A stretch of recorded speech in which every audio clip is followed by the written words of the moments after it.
brought a friend. Sweet. Hang on real quick. I'll be right back. Gotta let my dogs in. You know.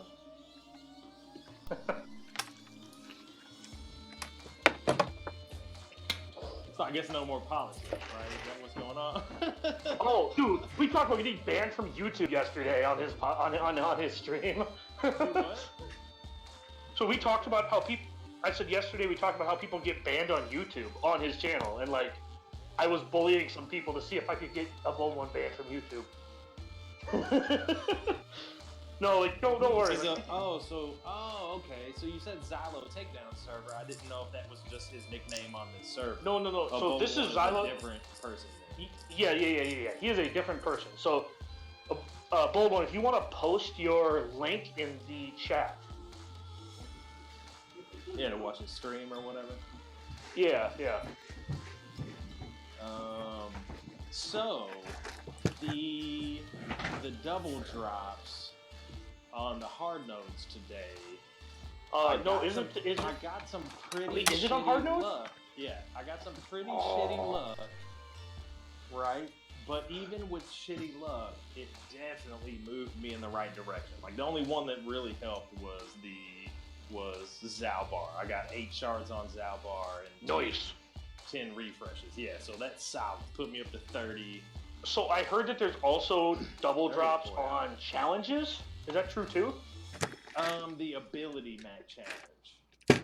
Okay. So I didn't get anything worth a damn from that, but So at least yeah, so if get you the double tier 3 ability map. So well, I was just saying. So basically this is a useless double drop unless you get lucky to roll an Omega. Yeah. And my buddy in the Fleet Shard chat that you hooked me up with, he said he got 4 fucking Omegas. Fuck that. Yeah. He gets everything. I didn't get. All right, we should probably double check the cussing. We should probably double check the cussing. Sorry.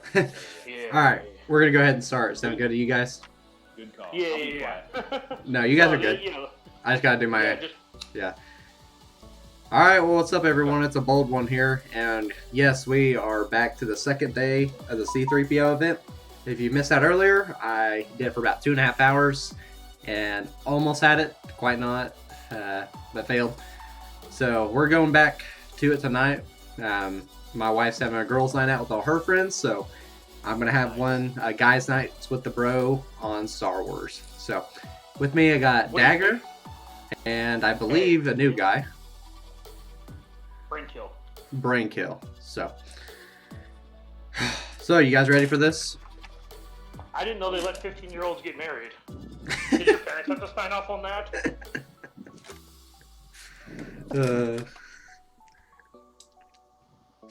Have I ever said how old I was? I don't think I've ever said how old I am. No, but you look like you're 19. Oh, I'm 22.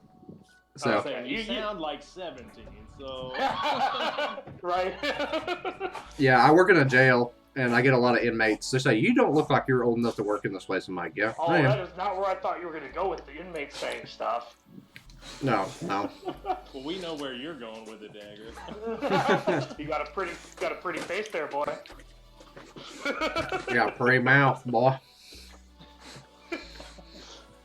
Do you work overnight? The golden god. I work from about 3 to 11 is usually my shift. Oh, first shift? Second. Oh, second? Okay. Yeah. East Coast, I assume. No, he's cornfield time. He's central. I figured that one out when I asked him, when you said what time the stream is starting, I'm like, what time zone? So what I don't know if you ever told me where you're from, Bold One. Oklahoma. Okay. Tornado Alley? Yeah, that's a good name for it. One of the endearing terms. Yeah, sadly, it's that, but... I live basically due north of you in Minnesota. Okay. I've never been. I've always wanted to go, because I like I love the mountains, and we don't have any here in Oklahoma. We don't have mountains in Minnesota. Oh, I thought you guys had mountains up there. Well, we have the Palisades. Oh, okay. That's like mesas and cliffs. Yeah. Is Minnesota the land of 1,000 lakes? Yes, but there's actually closer to 20,000. We're just modest. Because you're almost Canadian, is that it? Yes. Dude, there's a song on Facebook I saved. It's about being Canadian. It's about being Minnesotan and we're not Canadian. It's hilarious. And then at the end they said, and when we start to feel bad, we just look at Wisconsin. Like just the biggest kick in the jump to Wisconsin. Like Wisconsin sucks. For whatever reason, all that pops into my head is the Blame Canada song. South Park movie. Oh my god. Canadian Bacon, another good movie. Yes. Dude, I don't watch movies. I don't have time for that. Hello, puppy. Yeah, 2 of them. They're fighting right now. Stop. Oh, okay. Well, so I could hear at least one. Yeah. What kind of dogs you got? English Bulldogs. Both of them? Yep, 2 of them. My high school's mascot was a bulldog. Yep, so was mine, unfortunately. Oh man, my mascot in high school was a governor. I shit you not. A governor? Johnson High School governor. That's funny. Funny story. I don't even think the guy who created our school was a governor. But like outside of that, like that's one of the dumbest names ever to wear on a football jersey. Oh yeah, I bet. We had in college I do debate, and we went to a school where their university mascot's a bullwinkle. I'm like, really? That's what you guys got stuck with? I don't feel so bad now.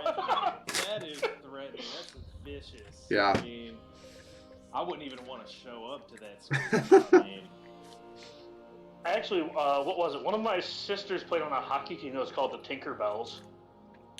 That was pretty sweet. Yeah, but so that's probably pretty cool if you're a cute. girl. I mean, if it's a girls' hockey team, then I'm cool. Yeah, I'm pretty sure most of them could beat my ass. Can't say I'm surprised. You. Oh, man.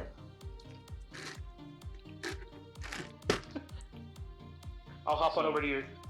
Any tips for the 3PO event? As of right now, not really. I mean, Farm, Wicked, and Low Gray. yeah. Save yourself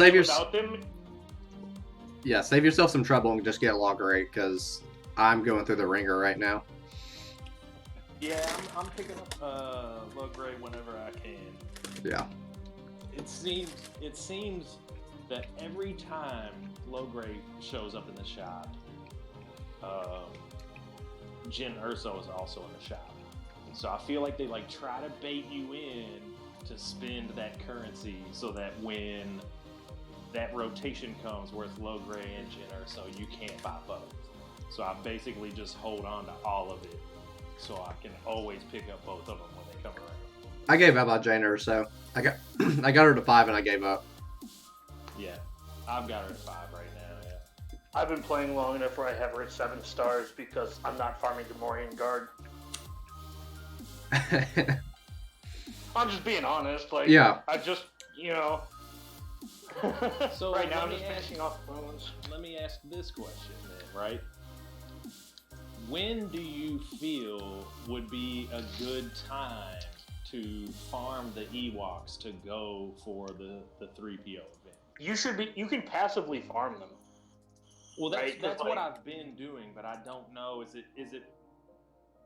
Is there any more hard line available for you want Revan, Jedi Revan, you want maybe you just need your squad done, or you want you just need done, or you just need your Ewoks 5-star gear 9, and you'll have the 5-star C3PO. So whenever you feel comfortable gearing them to gear 9, I mean, at some point you're gonna finish the team up to gear 11-ish or higher, but I don't think there's a time frame for when you want it, right? Well, I don't mean time frame as much as are there other squads that you definitely want to prioritize before you invest into the Ewoks? You probably want CLS to put C3PO on his team. Yeah. Yeah. Right? But outside of that, exactly. Like, so then I'm on the path right now of going towards CLS. So then that's kind of what I was looking for. Continue focusing more on CLS before working on 3PO. Yeah, no, that's more than reasonable. Yeah. Yeah, I'd finish CLS. Sounds good. I think that's good advice. Like, you need a home for C3PO, and he really only has 2 homes, and that's JTR and CLS. And you should probably skip JTR for a while. Yeah, that's the feeling I get from it as well. Skipping JTR for. Are you new to Star Wars? Yeah, I started just this past December, like halfway or late December. Okay, cool. So I'm working on CLS. I've got R2 at 5-star, and yeah, working on Han and Leia. Got Yep. enough shots for Memories. I remember Farm going through all that.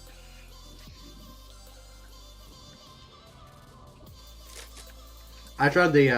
I bet it took me 100 tries to get CLS. Sheesh. That's because I like. What level were you at? That's because I like to do everything bare minimum, and then I get kicked in the ass for it. Hey, but long term, that's the best way to invest in your tunes, though. Right? Yeah. Like outside of old Ben and maybe R2, I'm not really looking at using anyone on the team otherwise for a while. So, you know, I definitely don't want to overgear them for just to get CLS if possible, anyway. Yeah. Yeah. So one of the things too is so all of the CLS tunes are actually like reasonable, and I would even count like Farm Boy Luke to not be useless. Not that he's good, but Leia and Stormtrooper Han specifically, well, and Old Ben obviously, are all like pretty good in the late game. Like they're not insanely good, but like Stormtrooper Han is like a tank. So once you start getting up into the higher brackets and need 3v3 tanks, Stormtrooper Han is kind of plug and play. Yeah. Leia has some good DPS on her.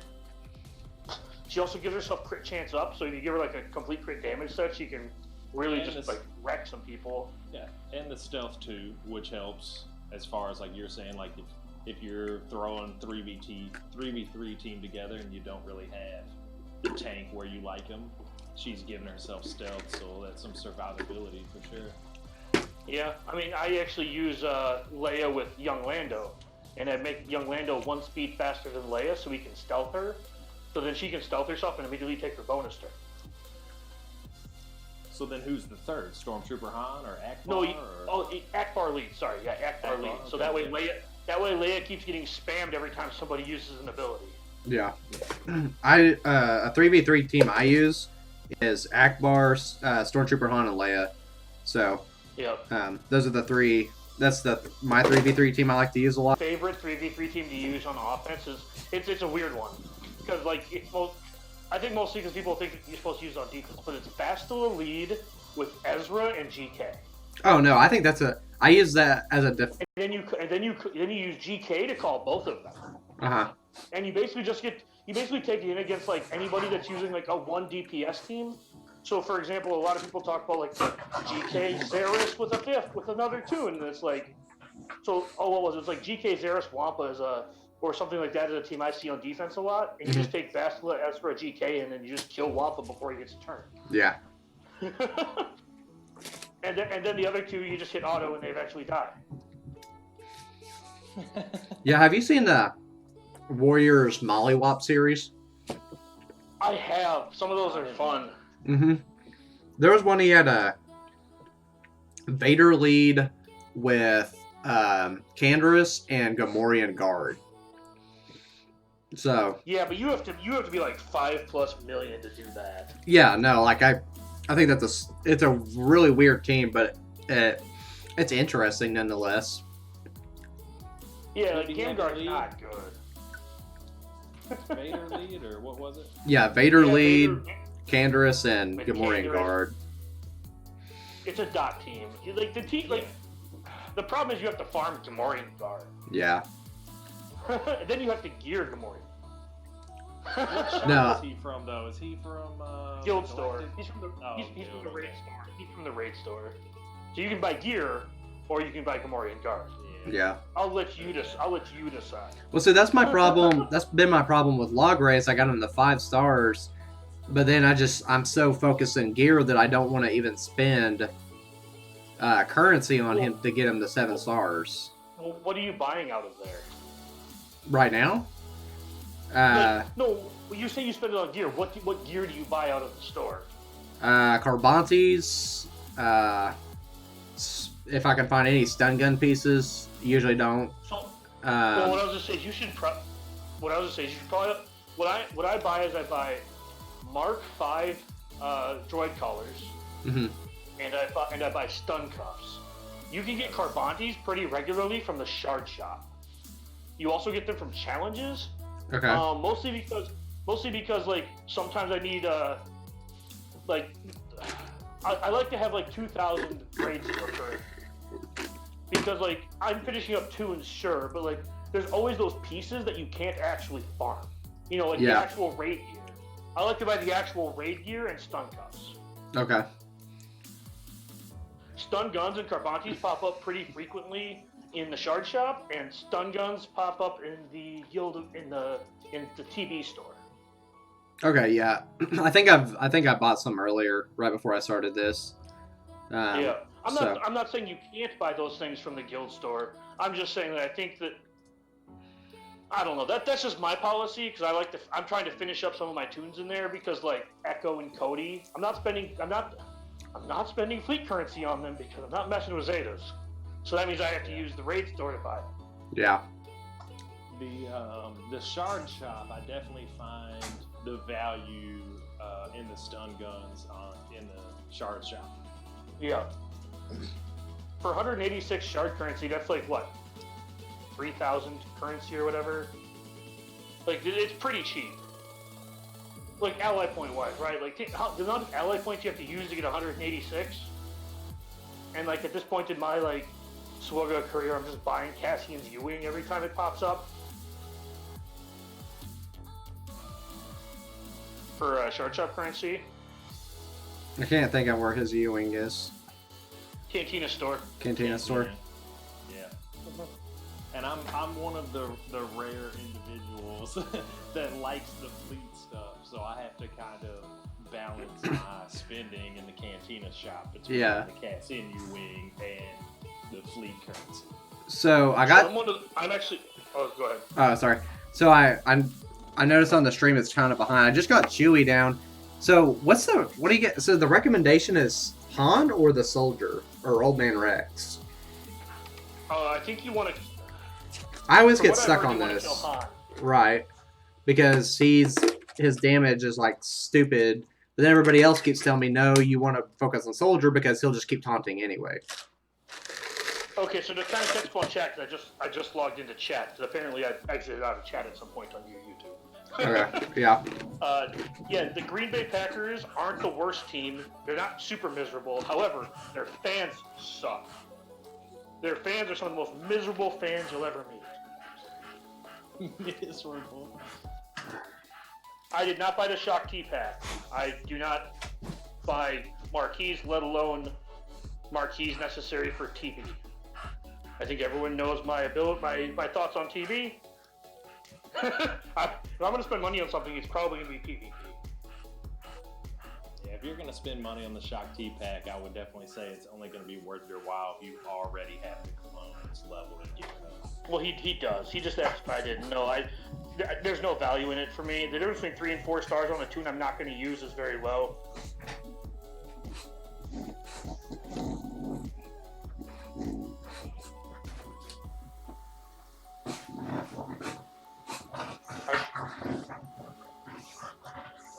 Alright, Wicket, stay alive.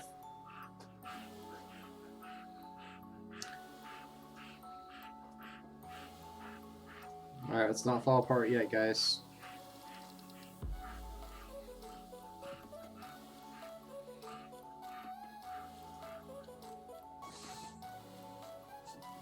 No, do not kill my elder, you bastards. Oh, they get it? Yeah, they got him. Why wouldn't they get him? Because, you know, every time I do good, they always has to go sideways. Why are you calling that Hoth Soldier, Ray Rock? You call it Old Man Rex. Well, I was able to get Han down, but then they killed my Elder, so it didn't matter. God.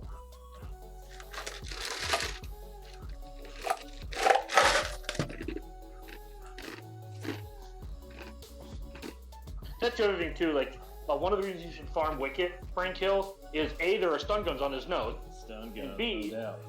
And B, once you get into the 7 stars, you unlock the Zeta. Yeah. I thought only the Chirpage Zeta was really the necessary one.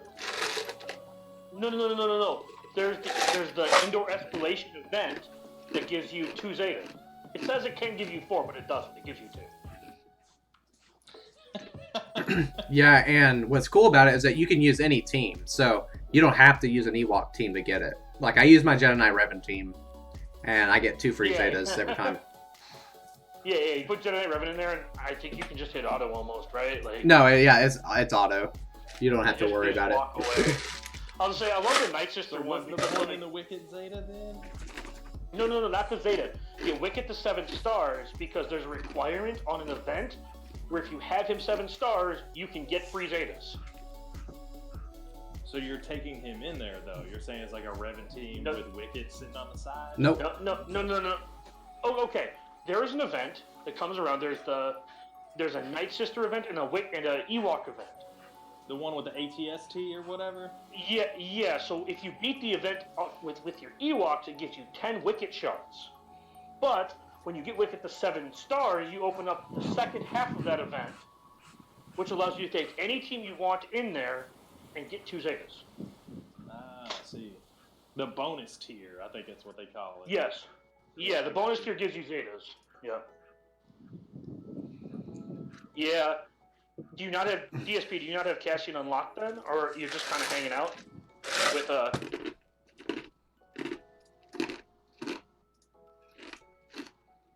Who, me? No, DSP in chat. I'm interacting with chat on the YouTube. Okay, I'm sorry. No. Yes, you should be sorry. God, not everyone talks to you. I'm very sorry.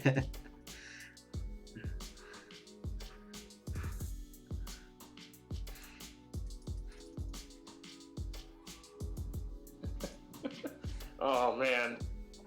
See, this is why I'm glad that I don't do these events. Why? Because it's painful? Well, I'm watching you do it. I don't want to do that to me. Yeah. You right. Like, I've already said in my head that if I do the Padme event, which I probably will in the future, I'm doing the Grievous, Droideka, B1, B2, and Bodyguard team. I'm not gonna do like the Bug team or whatever else is gonna come. No, bugs. Negative.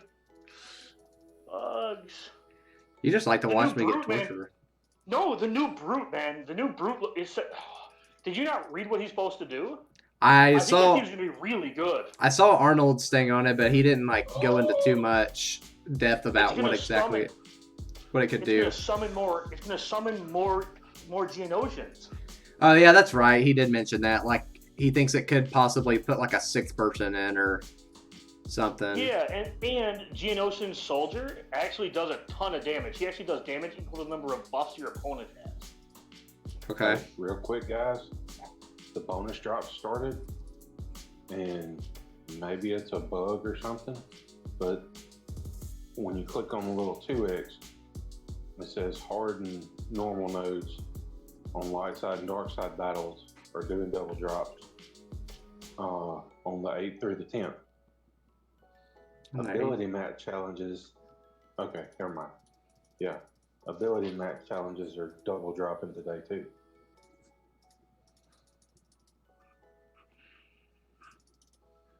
Because I just got 4 Omegas. Holy Moses. I hate you. Right, I got 0 Omegas. Filthy free-to-plays. I spend money, can't get Omegas. You.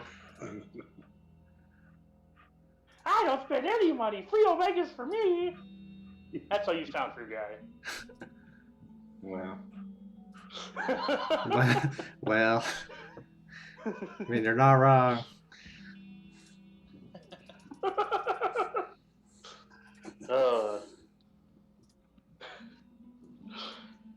man, I forget. I'm actually gonna do that. All right. What did I get? Nope. Check no on the first Omega. Second one.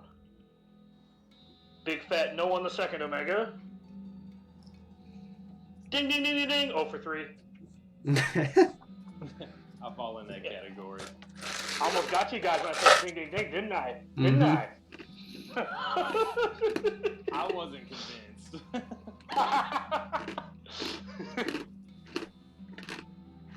So, oh wow, they are actually on hard notes, huh? Yep. Let me tell you, I was double of zeros, still 0. Yeah, that was my first 5 on Jolie today. Oh, awesome. Loving those double drops, guys.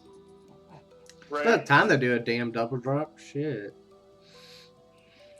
Yeah, no, I mean, like, you're not wrong. They don't do it enough, Yeah. in my taste. No, I don't think they do either. Nor do they do it long enough. They're like, oh, you guys want double drops? We'll do it for like 3 days. And we know you guys are working on a lot of stuff, but we don't care. So, Branko, you weren't playing for Thanksgiving, but do you guys remember Thanksgiving when they gave us, like, what was it, 5 days of double drops on everything, including mods? Yep. That was nuts. Yeah, I got. It was technically 4, but they gave you like 5. 5 days of double drops. Yeah, I got stuff done. It was, like I got stuff yeah, done. like, There's no kidding. well, I finished my Jedi Knight Revan Farms that weekend. Yeah, I can't remember what I was working on, but whatever I was working on, I got it It was finished. done. Yeah. Yeah, it was done. The last time they did double drops, I finished Django. I still got to work on him. I still haven't. I'm like 30 of 100 on Zalbar and Jolie. That's not bad. Maybe like 10. Yeah, well, I've got 2 months. I feel like that I can finish. I would do their 25 crystal refresh for the next 2 days though. Well, I have been. That's what I've been doing. Okay. I don't know how many weeks so far, right? But I'm more wondering if I've got the IG 2000 to maybe like 10 of 85 for the 6-star. And I've got Cat Bane ship like halfway to 6-star. I'm wondering if for the double drop, I instead focus on them since the Falcon event's coming up in the next month, I would say.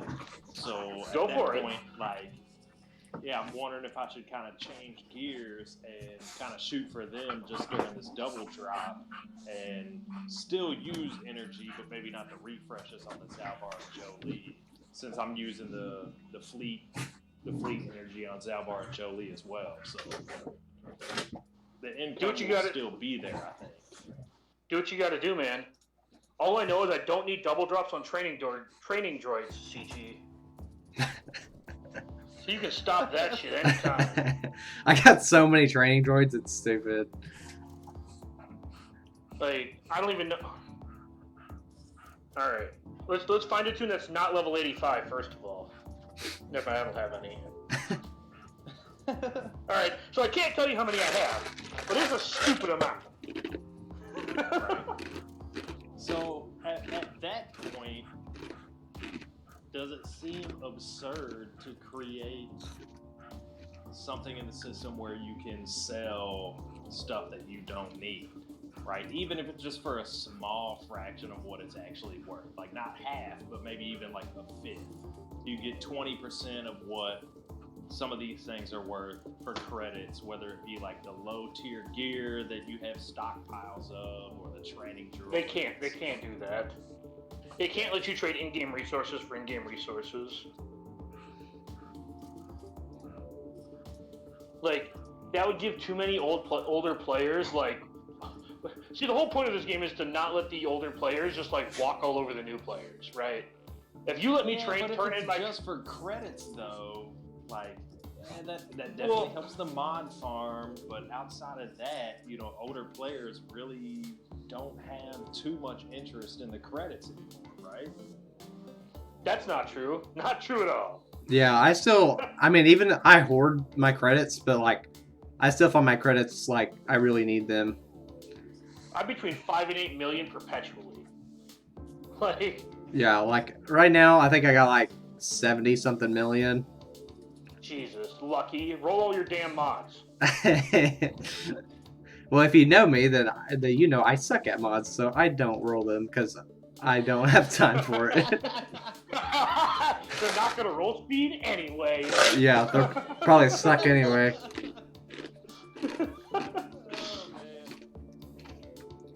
If you've seen the luck I've had with these events, you would know that it's probably not in my favor to do that at the moment. Well, to say tonight's gonna remind me of that Chewbacca stream, man. God, I just hope it doesn't take me that many tries. I'm sure I'm like twice over the tries that I've done. It feels like it's twice the amount at this point. Because when I did that Chewbacca event, I beat it the next day, and I'm 2 full days into this event and still haven't beat it. So, like, I'm gonna level with you. I forgot to do the T event, so I'm doing it right now. So what gear level are your Ewoks then for the C3PO event? all gear 11 except for Tebow. He's gear 9.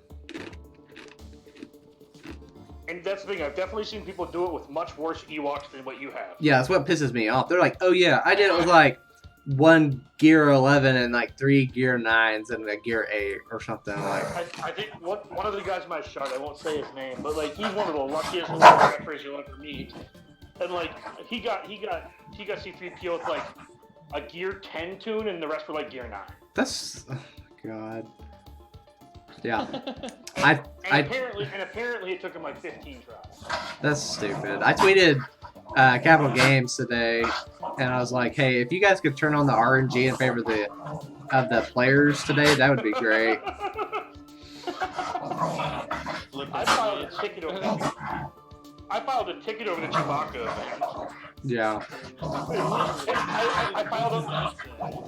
I filed a bug, and I said I've been playing the Chewbacca event for like 2 hours, and I haven't gotten the current email. I think this is a bug. Did they even respond? No. Nope. You don't do it for them to respond. There wasn't an automated response. Sorry, You don't do it for the In the meantime, you could try to. Yeah, GC Carey would be like, she'd be like, get good. And you'd be like, excuse me? No, don't worry. The Chewbacca event was a skill-related event. God. They must be smoking meth or something.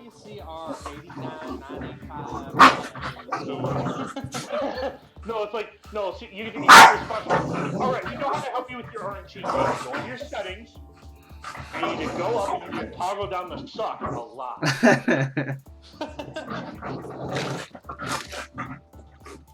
That's TG's answer. That's priceless.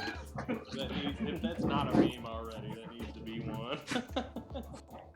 God, this year's gonna keep getting better and better, because I'm only on drink number 2. I'm about to go get my first beer. Hey, quack! Just two, stop fighting. Right? So that's why I said this is gonna be like that Chewbacca stream. Yeah. God.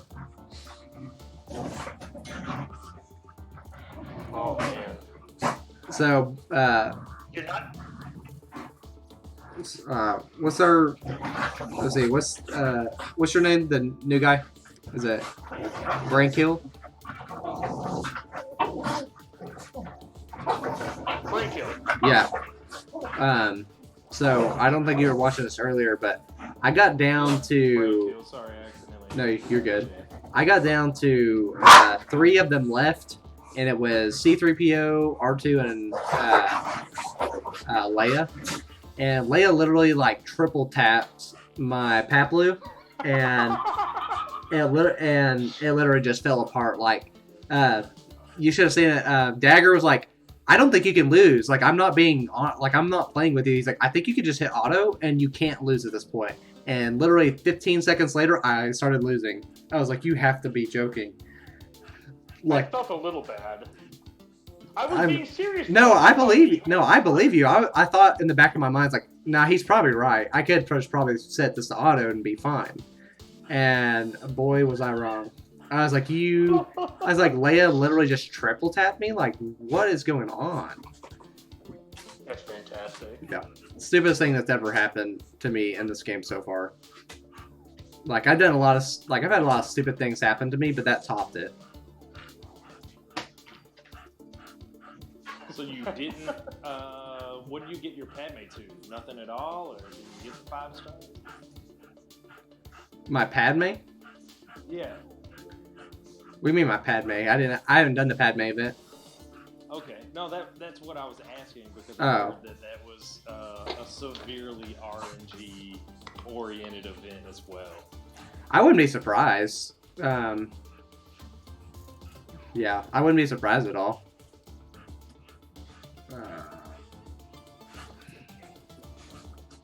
Well, at some point, it's kind of hard to be surprised, right? Yeah, especially in this game.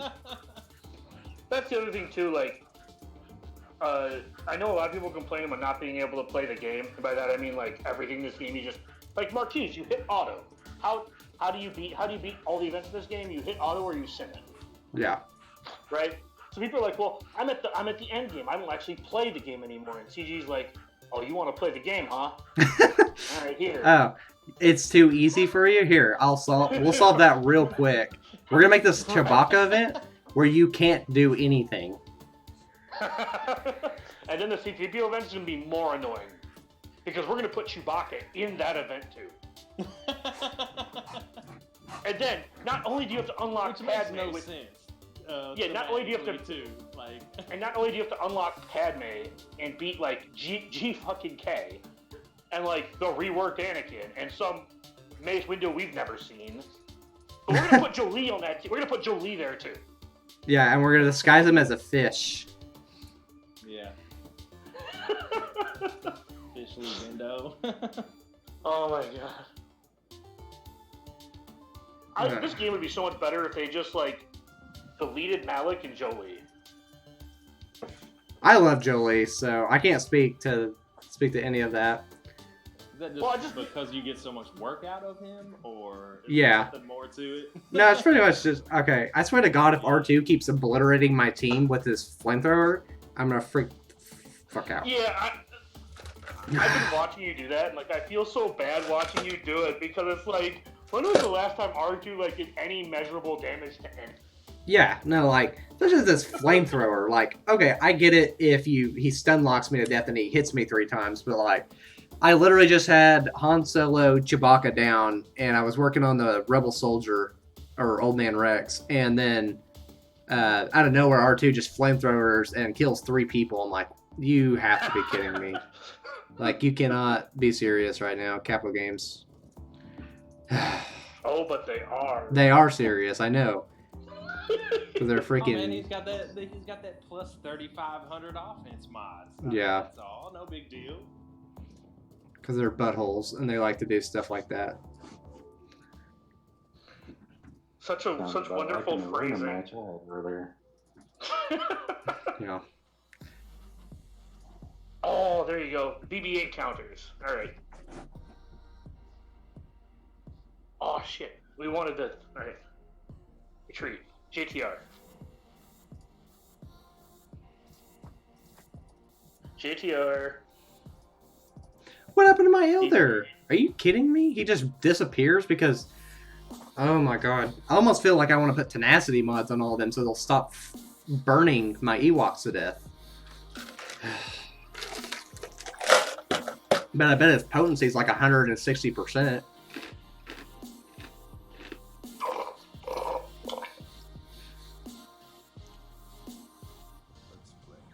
Yeah, I don't...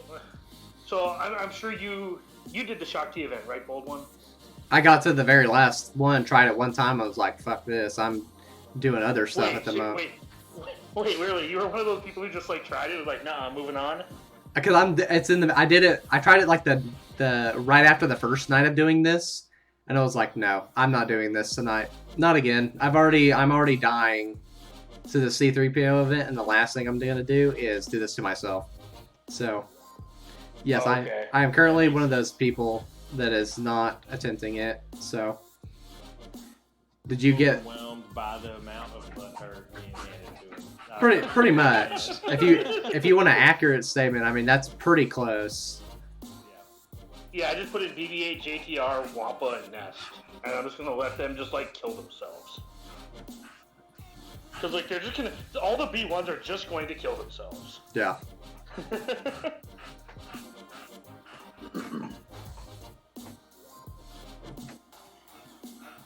Like one of the B1s already killed themselves, and BB-8 got his first turn.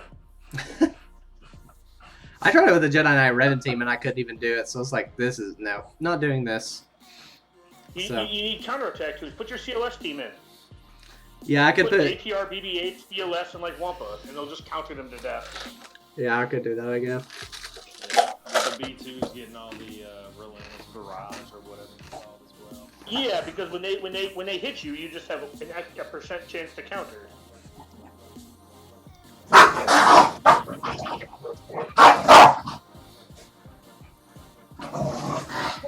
Hey, you two better knock it off. Quit biting each other.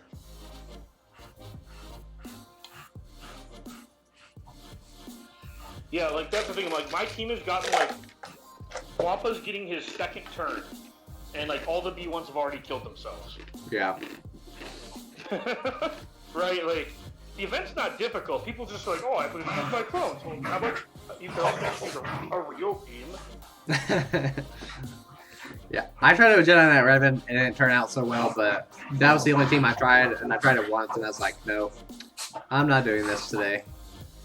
I keep trying to hit auto, and you can't auto this event, which is like the worst part about it. Yeah.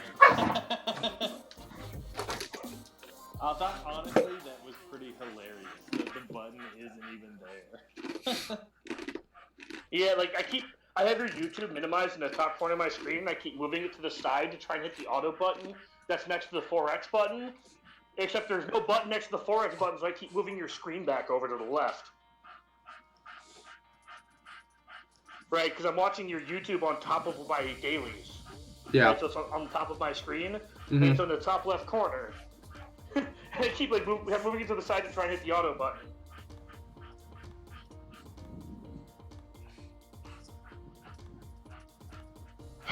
Alright.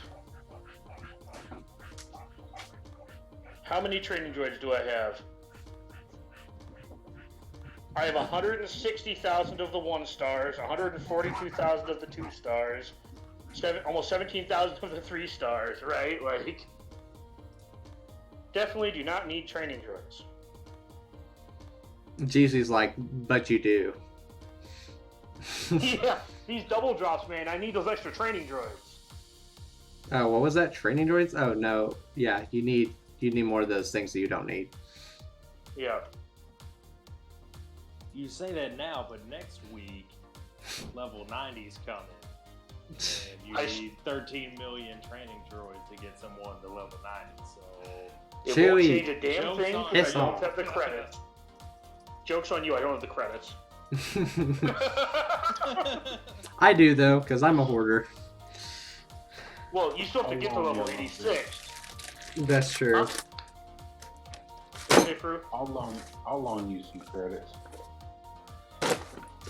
A low price of 47% interest daily. No, so a couple days, maybe it was a week ago, I said I was gonna, because Fruit Guy lives in Mississippi and I live in Minnesota, right? I said I was gonna put some Karth shards into Mississippi and let it flow down to it. This is not a scam.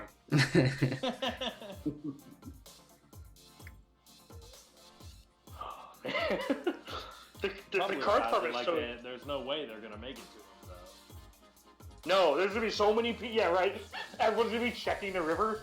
See, somebody drowns to death. What happened? There were 4 Karth shards. I totally believe that. It makes me think of the stupid stories I've heard about that. Whatever Pokemon game was on the phone or whatever. People like driving off bridges and stuff. No, Pokemon Go or whatever. Pokemon, Yeah. Paying attention to where they're going.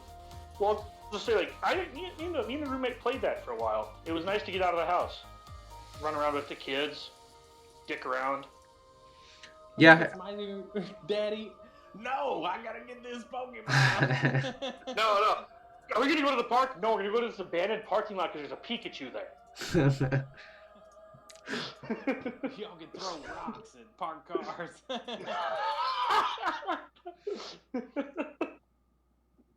The good old days, huh? Dude, I remember being a kid and playing in like the scoops of the Bobcats. Oh man. The what? Bobcat Goldway? Okay, so there's a brand. They're called. God, who was? Anyways, there's a brand called Bobcats. It's the rentable diggers. They have the. Oh, okay. So like Right. Bobcat Construction Company or whatever it is. Okay, yeah. So remember when I was little, we could go play in the scoops. Oh, okay. I see what The you front mean. Yeah. scoops of those. Yeah, like that's what that brought back memories of playing Pokemon Go with my kids and telling them to go throw rocks at cars and shit. Like, just play on this industrial equipment. We promise it's safe. Yeah, speaking of throwing rocks, Wicket, he does that. Got him. Speaking of throwing rocks, I was what were you gonna say, True Guy? trying to stay as high as possible in the pit raid today, and the last team I had Chopper in it. It was just hilarious seeing Chopper counterattack, like throwing a pebble at the Rancor. and there was a damage number that popped up, like, okay. Exactly. Alright, this is my believing you face game. Man. Was Fru saying something? He was trying. Yeah, I was just gonna say, speaking of throwing rocks, there's a funny story of how I got my butt whooped by my dad when I was little. Was it because you were throwing rocks? Yeah. Well, I threw a rock. Carry on with your story. Sorry. Just. We were over at my grandmother's house, which is just like a quarter of a mile down the road from where they live, and back then all the not main roads were gravel, so and plenty of there's a bunch of family over there, and there's these guys, like I don't know, 6 or 7 of them that were, and this was back when before 4-wheelers got big and everybody had 3-wheelers. They were just riding their 3-wheelers up and down the road, just like back and forth constantly. And one of my cousins dared me to cover a rock with some moss and try to hit one of the guys on the 3-wheelers with it. And I took the challenge, covered a rock in moss. The next time they came by, I slung it and I hit one of them, and he hit the brakes on his 3-wheeler, cut the wheel, and it slid to a stop. He was like, "I'm gonna come up here and whoop your ass." I'm like, "No, you ain't." And then my daddy whooped my ass a little bit later. So. Man, those 3-wheelers are dangerous though. There's a reason why they don't make them anymore, for real. They're real easy to flip.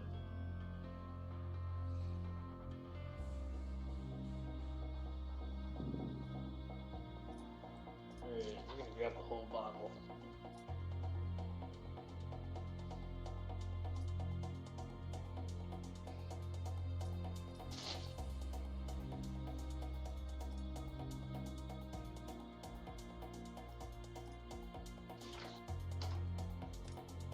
Got to be quiet. If I wake the kids up, I gotta put them back to sleep.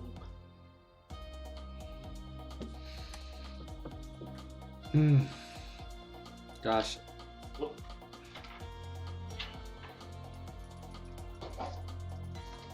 And back on the bench. Whew. Shit. Okay, so help me understand this, because I want to know what does Logray do that's so awesome? I guess I'm just not aware of his kit, but if he makes this event to where you can do it in 10 turns, then he has to so, I don't know. Well, he removed, so one of his abilities removes 100% turn meter and dispels all buffs. Okay. And then his That's other legit. special gives all the Ewoks like some amount of turn meter and puts AoE days down. Okay. So it stops them from countering and removes taunts. So he basically does what T-Bow does, except he also gives AoE days so Chewbacca and Han don't counter. Okay. And I guess. Okay. He also gives your team turn meter, Okay. which again just helps keep your train going. Right. And the days prevents assist. Okay, that's really helpful to know. Yeah. I guess that would keep like Chewbacca from slaughtering you 50 times over. Yeah. I'm actually gonna pull him up here. So with all his Omegas, he says it's hypnotized, dispel all buffs, and remove the 100% turn meter from target enemy. Inflict daze on all enemies for 2 turns. This attack cannot be evaded. Prophetic Visions. All allies gain 20% turn meter. Ewok allies gain Foresight, Advantage, and Offense up for 2 turns. That's legit. His unique says whenever without the Zeta, whenever an Ewok ally scores a critical hit, Logray gains 5% turn meter. So basically, he gives all of his teammates advantage, which makes them auto crit, gives them offense up, and then whenever they crit, he gains turn meter, and then he gives them turn meter, right? So essentially, the way you have to look at it is Logray is like the First Order officer. Kind of. Yeah, he's the Colonel Stark of his team. He's the First Order officer of his team. He's the Colonel Sanders. Colonel Stark is the engine of the Imperial Troopers team.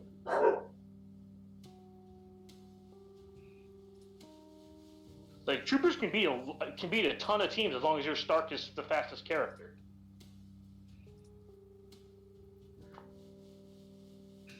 Yeah.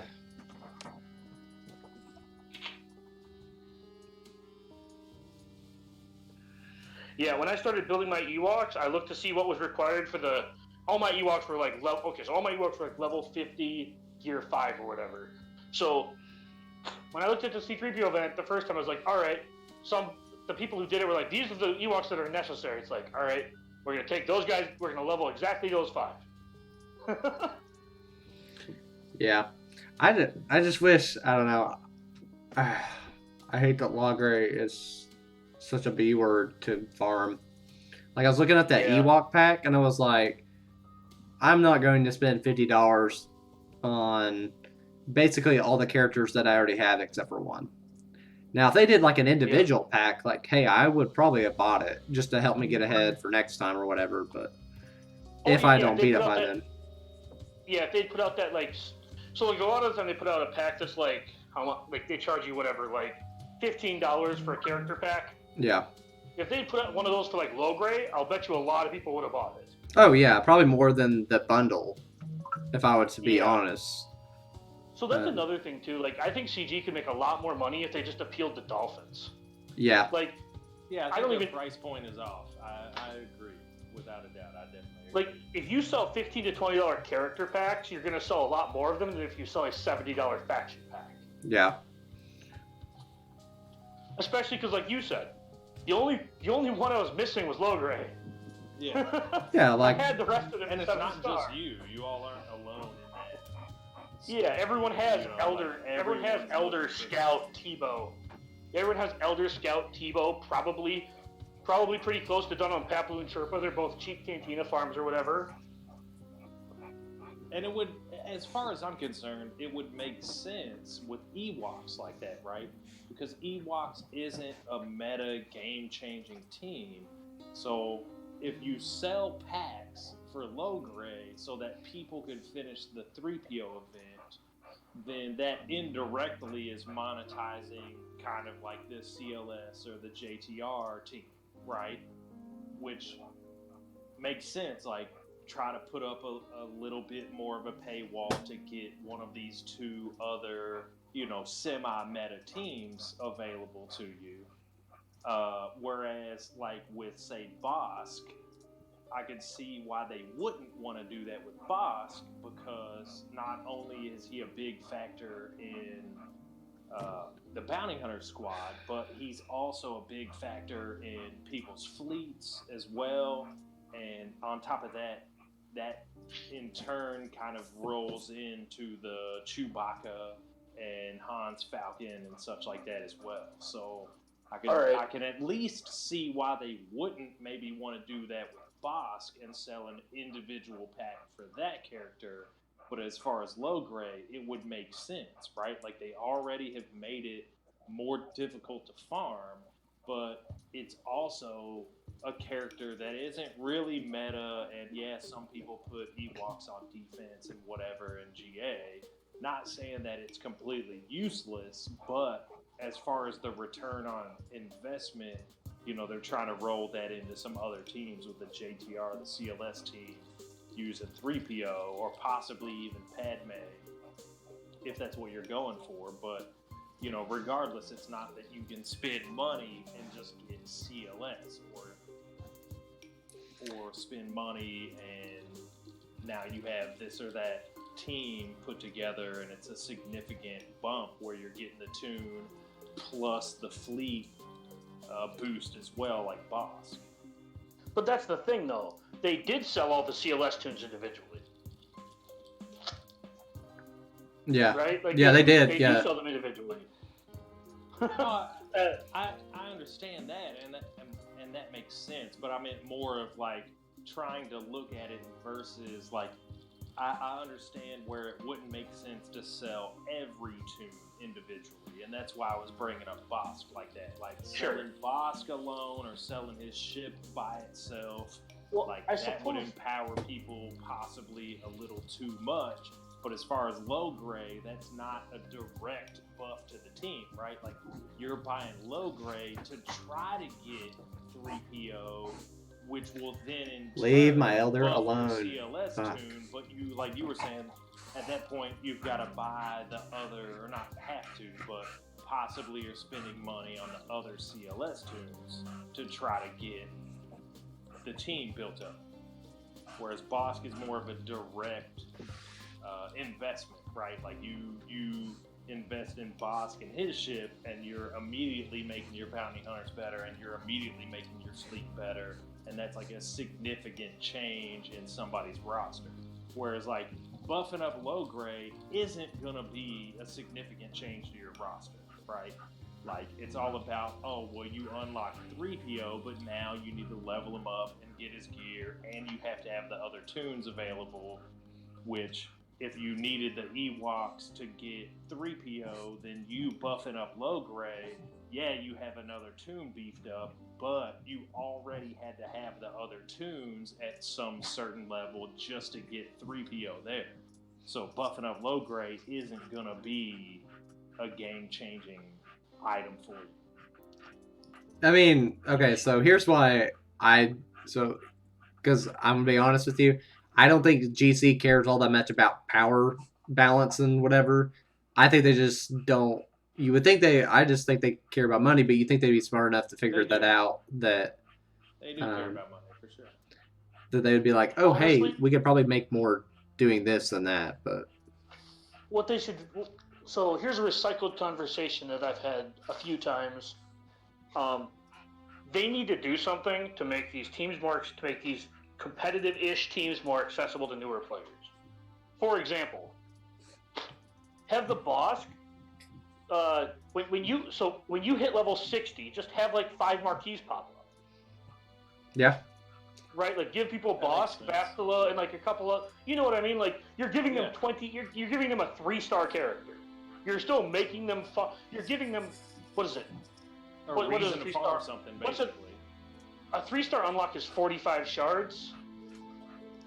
55 shards? Of 330, yeah. Like you're not even close, but you're given a reason for someone to be like, oh, now I'm gonna gun for this person. Maybe Bosk is too good, right? Yeah. Maybe Bastila is too good because she's required for Rev, right? But there are like a bunch of tunes that are super useful that you could just give people. Give people General Veers. Give them the idea of, hey, let's farm Imperial Troopers. Give them a marquee of like, give them a marquee of like, here's old Daka, right? Maybe you farm Night Sisters. Yeah. So basically just give them like a base character to form a team around or something.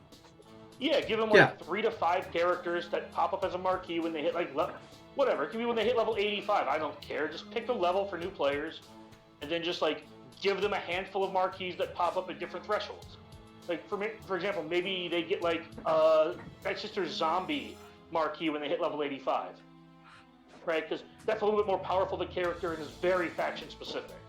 Yeah. So in order to utilize that character, you then have to go in, and you can give people like a marquee for like Chirpa, right? Like, who cares? No, there is 0 player in this game that is going to be upset if you give somebody who just started a 3-star Chirpa. Yeah. Also, CG should never feel bad because that's going to cost them literal $0. Yep. It's going to keep someone engaged. Like, I saw something about, I was reading something about how GC was talking about, like a different kind of crystal payout, and how the reason that they won't do that is because they give out so many crystals in terms of like rewards. I think they said they give out like $300,000 worth of crystals, and but I was thinking in like the back of my mind, and I was like, yeah, and it doesn't cost you guys $1 to do that. You know why? Because you invented the currency. You invented the currency. Like, it doesn't exist outside of this game. So like, it's digital. You can make as many crystals as you want. So when you say we give out that much, like, you're not losing revenue. Like, it didn't cost you anything to do that. And so I just think it's not. Yeah. I think it was less about the actual amount of money and more about like, excuse me. I think it was more about the sheer volume that they give away as opposed to that they give away this much, right? Right, yeah, I think that was probably the thing too, but it's like, so what? But for example, if 90% of the crystals they give away are from Arena, when you start rebalancing that number, that's going to affect the game in a very significant way. Right. Right? That's what I think that they were trying to say.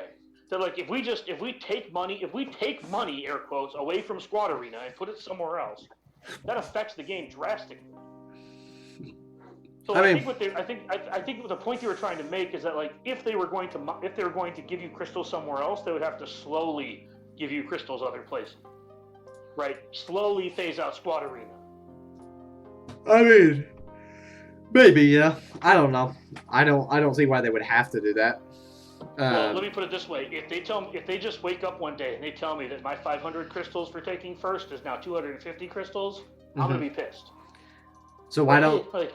So instead of doing something like that, why don't they just go, hey, you can keep your 500 over here, and we'll just because it's a delicate balance. You're trying to keep the it's the tip of the spear argument. You're trying to keep the people who spend at the top, and you're trying to keep the people who don't spend at the bottom. Like, that's just how the game works. Okay.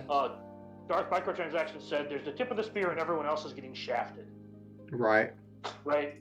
So like, if I'm taking first in Arena, I should have a significant leg up on someone that does well in raids. Right? Yeah, People who that's do well fair. in raids, you know what I mean? Yeah. Like, it's all about incentive. And they still want to incentivize Squad Arena. When they want to stop incentivizing Squad Arena, they will move crystal payouts to like Grand Arena, like they're doing. Right? Mm-hmm. They're going to start spreading out more crystals. Most of the games that are like this, to survive, these turn-based RPG games, in order for them to survive, they have to move away from like a ladder-style climb. Yeah. Right? Okay, yeah. I guess I can see that.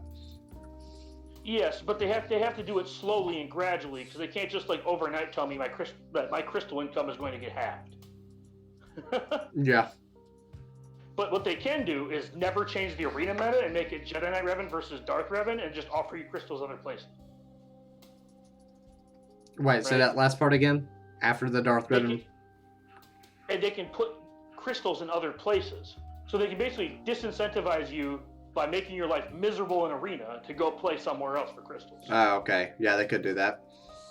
I don't think it would be very smart, but they could probably do it. But once they get a large enough pool of the players getting crystals somewhere else, they can start reducing payouts because less people will be offended. Yeah, that's fair.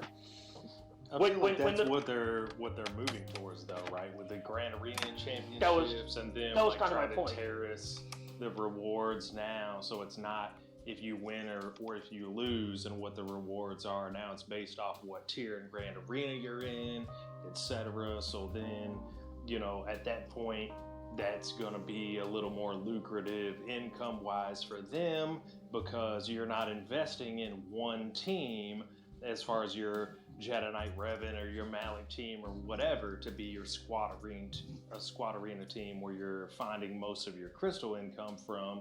Instead, now they're moving towards the Grand Arena where it's one team isn't going to be the thing that wins it for you, you know, most of the time, right? For most players involved anyway, it's not going to be the one team that wins your Grand Arena. It's that you need multiple teams, and you know they have the fleet stuff involved as well, and they're trying to find more ways to stretch your dollar so that they know you're going to have to pay to remain competitive and to get this income now. So, and that's what they're going to do. Oh, well, now, you know, we've introduced so much crystal income to the Grand Arena stuff. Now we're going to drop the crystal income from your squad arena stuff. And yeah, overall, most people will probably hurt from that, but the top people won't. And the top people they know are the people that spend money, so they're not as worried about offending those people. So that's what I said. Like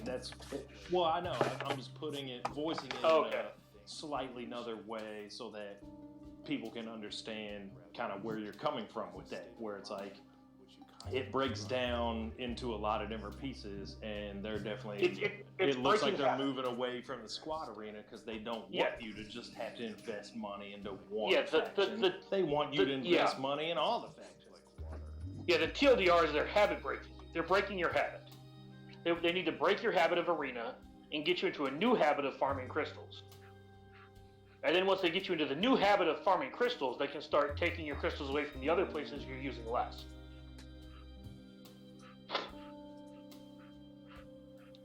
Like, I think the next raid is going to give you crystals. Speaking of that, what do you think the next raid is? I sure hope it's a Death Star raid. That's what I want. Like, well, you might as well at this point. Yeah. I want a fleet phase, right? Like, a fleet raid would be awesome. No, one phase. Just give me one phase. Yeah, give me one fleet phase, right? Yeah. I don't need a whole raid for fleet. That'll take forever. There's not enough ships. Right? Like, they can make it less than that. I mean, like, they have the capability and understanding, well, there's only so many capital ships. There's only going to be so many squads that y'all can bring anyway. They can make it easier overall, right? But I don't think a ship raid is not feasible. No, a ship raid's not really feasible right now. Just the way that guilds are structured and the way that I agree. But you can definitely have a phase. It would be cool. That's all I'm saying. It would be awesome. Just give us old man. Just give us like either. I mean, like what they should do is give us like Luke's CLS's X-wing, right? Give us a raid ship. Yeah, but that. Like a death. Yeah. Interesting. I could see that being cool too. That's a good idea. I haven't heard yet. Yeah, like CLS does have an X-wing. Yeah, like I would just like to see that. Like you could do your invasion of the Death Star. That's your ship tier. First tier's maybe like Imperial Guards. Next is Vader. Then last is Palpatine with Vader or something like that. Like that would be pretty cool. I was thinking more like what do you call it? It's more like Endor. So it depends on how you want to do it, right? Like the first phase is Endor. The first phase is fighting Ewoks. The second phase is fighting Imperial troopers. The third phase is the Death Star, like fighting against all the other ships in the sky. And then the fourth phase is, like you said, the throne room. Right. Where you have the big bads. Yeah. There's just so much. There's a lot of way they could bring. It also gives them a reason to give us another Ewok. Ugh. I just want to barf about thinking about another Ewok. No, but an Ewok that makes the C3PO event easier. Yeah, but he's gonna be like 5 times more hard to obtain. You'd be like, oh, you have to do. How is it gonna be 5 times harder to obtain than like Logray? I don't know. They could figure it out. Find a way. Yeah, they find a way. It's the guild. Wicked is no. Like, do you want Malik? Or no. They'll put him on a fleet. They'll put him on a fleet node. They'll make him a pain in the ass to get, but like, my point is they need to do something to make this event simpler. Like they gave us Django, that made the Chewbacca event better. Yeah. Ugh. Yeah, it's just a pain in my ass to do this over and over again. I believe it. I mean, I wouldn't know the feels, but I get it. Yeah. I don't think anybody could take enough money from me to do this event the way I have it set up. See, everyone, to quote Teddy DiBiase, everyone has a price. Yeah, but to be honest, I want to do this just to say that I did. And that's, as a streamer, like, I don't know. That'd be like, oh, hey, yeah, I didn't actually do the event. I just paid somebody to do it. I'd take the fun out of it. Even though, like, I really want to bash my head into the wall right now, but... Hey, I unlocked C3PO on my own. That was good enough for me. Oh, no, like, I don't have anything against it. I don't know. I feel like as a streamer, kind of, whatever. Oh, fair. Be like, yeah, that would take the fun out of suffering and streaming it over and over.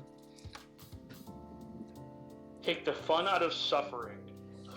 Yeah, something like that. I just wanted to repeat that. Also, with the stream, so you got some sadistic viewers then at that point, right? Like, yeah. Oh, I can't wait to get home and watch this guy suffer. They watched me through the Chewbacca event. They watched me do it for 3.5 hours, and then they watched me probably for a total of 6 hours streaming on this event. And it's funny because when I first started, they're like, do you have Logray? And I'm like, no. They're like, oh, you like to suffer, don't you? And I was like, it seems like that's the case. Not gonna lie. How Droideka end up going DSP? Yeah, you can suck it. 73 million, whatever. His Paplu's fast enough. It's a bold one's dog. He has two good puppers that are woofing around. Right. 2 good puppers woofing. Yes, Rayrock. You have the prevents assists. Yeah, Logray makes this on hard mode. Yep. It feels like it. At this point, it's less than that. Oh yeah, you're probably right. It's it's less than that. Yeah, I'm gonna say I'm just gonna. Yeah. Sorry. I'm just gonna throw this out there, right? Like, this game is less about farming tunes, and it's more about farming the correct tunes. True. Like, I know that sucks to say and it sucks to hear, but like, this game is almost 100% about farming the right tunes. I have a lot of the wrong tunes, right? That's how I know. Without a doubt, you're correct. But in CG's defense, at least... Okay, you can stop right there. You can stop right there. CG doesn't need defense. It's totally stupid and asinine that they had the complete lack of foresight to come up with Grand Arena and not have a better matchmaking system. Because their matchmaking system was abysmal, right? Like, any elementary school student could have been like, oh, yeah, we'll just go based off GP, right? But that's a terrible way to go about trying to matchmake people. But here's the thing. And they tried to Hold on. Focusing their Hold on. It's a collection game, and if you want to keep those Dolphins around and such, I feel like a lot of the I have an idea. Serious players are going to... You code a better way to do it. Go ahead and code a better way to do it. Do it. Code a better way to do it. Well, no, it's all about... Their matchmaking's been crap since they started TW. We knew exactly how they matched people. It was based on GP. We should be thankful that they at least don't count our Fleet GP when we're doing it with tunes. You come up with a better algorithm. You write it. Oh, I could, without a doubt. There's no question. Then do about it. That. Then do it and send it to them. do a bunch of work and send it to them for free. Oh, that sounds like a fantastic. Then quit bitch. I mean, like, they don't bitch about things they're not going to really fix. Like they. No, they are. There is no way that matchmaking will ever be fair. There is no metric. There's no metric they can use to make the matchups actually fair. They can make it a lot better, but regardless, what the thing that I was saying in defense of CG is that at least it seems like they're moving in the right direction with the championships and whatever. I might disagree with some portions of it, but overall, I feel like they're at least attempting to try to make the matchmaking a bit better so that you're not getting into grand arenas and your first two matches, people don't even set their own defenses and they don't even attack. And then you only get an attempt to see who's better in the championship round, right? Like, I feel like they're trying to breaking bring news. that mode in. I have breaking news. I am 0 for 15 on Range Trooper and 0 for 10 on Droidica. Double, you heard it here first, guys. Double of 0 is still 0. Breaking news. I believe it. Breaking news. We went 0 for 25 today with double drops. That's right, guys. We did it. We got there. God. Congratulations, Dagger. And I'm still not even close to having as bad a day as a bold one. Nope, you're not. You're right. You're not even close. Yeah, there's a million ways they could do matchmaking better. Yes, but right? like you also have to understand it's the amount of work it's the amount of work versus the reward they get. No, the amount of work is marginal. You know what I mean? Like that's not difficult. It's like, all right, what bracket are they in? Okay, they're in X bracket, and they need Y amount of characters as far as how many. Yes, but this is not an algebra problem for 5-man team. Computer coding is not an algebra it's a problem. Marginal amount of work. It's marginal. I think you are. I think you are. Oh, I think you are. Difficult algorithm. Chewie, you fat bastard! Leave him alone. God dang it. So here's the problem with Brain Kill. You act like this is extremely easy. It is not easy when you. No, it's not. It is. It really is, dude. It really is. Then I'm gonna go back to what I said earlier. You write the fucking algorithm and send it to them. And I'm gonna go back to what I said earlier too. Why am I gonna do free work for them? Okay, so let me. When they already know they're not doing it on purpose. It's not. If it's that, no. Not doing it. But if it's easy, that he put out about the algorithms that they have that they're applying your argument is a misnomer because your argument's a misnomer. To be able, it's a non-starter. You're saying it's easy, but then you say you won't do it. Like, if it's that easy, they would have fixed it. That's why I'm saying it is not that easy, because if it was that easy, they would have fixed Territory Wars 2 years ago. If they could flip a switch and but the monetization, like it's no, because if this fix was that easy, it would make them more money and would behoove them to fix it. If it was that easy, they would have snapped their fingers and fixed it. Now they have different statistics than I do, right? Likewise with the whole Anakin fix for the Sith raid, right? Where they're like, you know what? We're not gonna do this. We don't see any benefit to us for it. That's not what they said. So That's not what they said.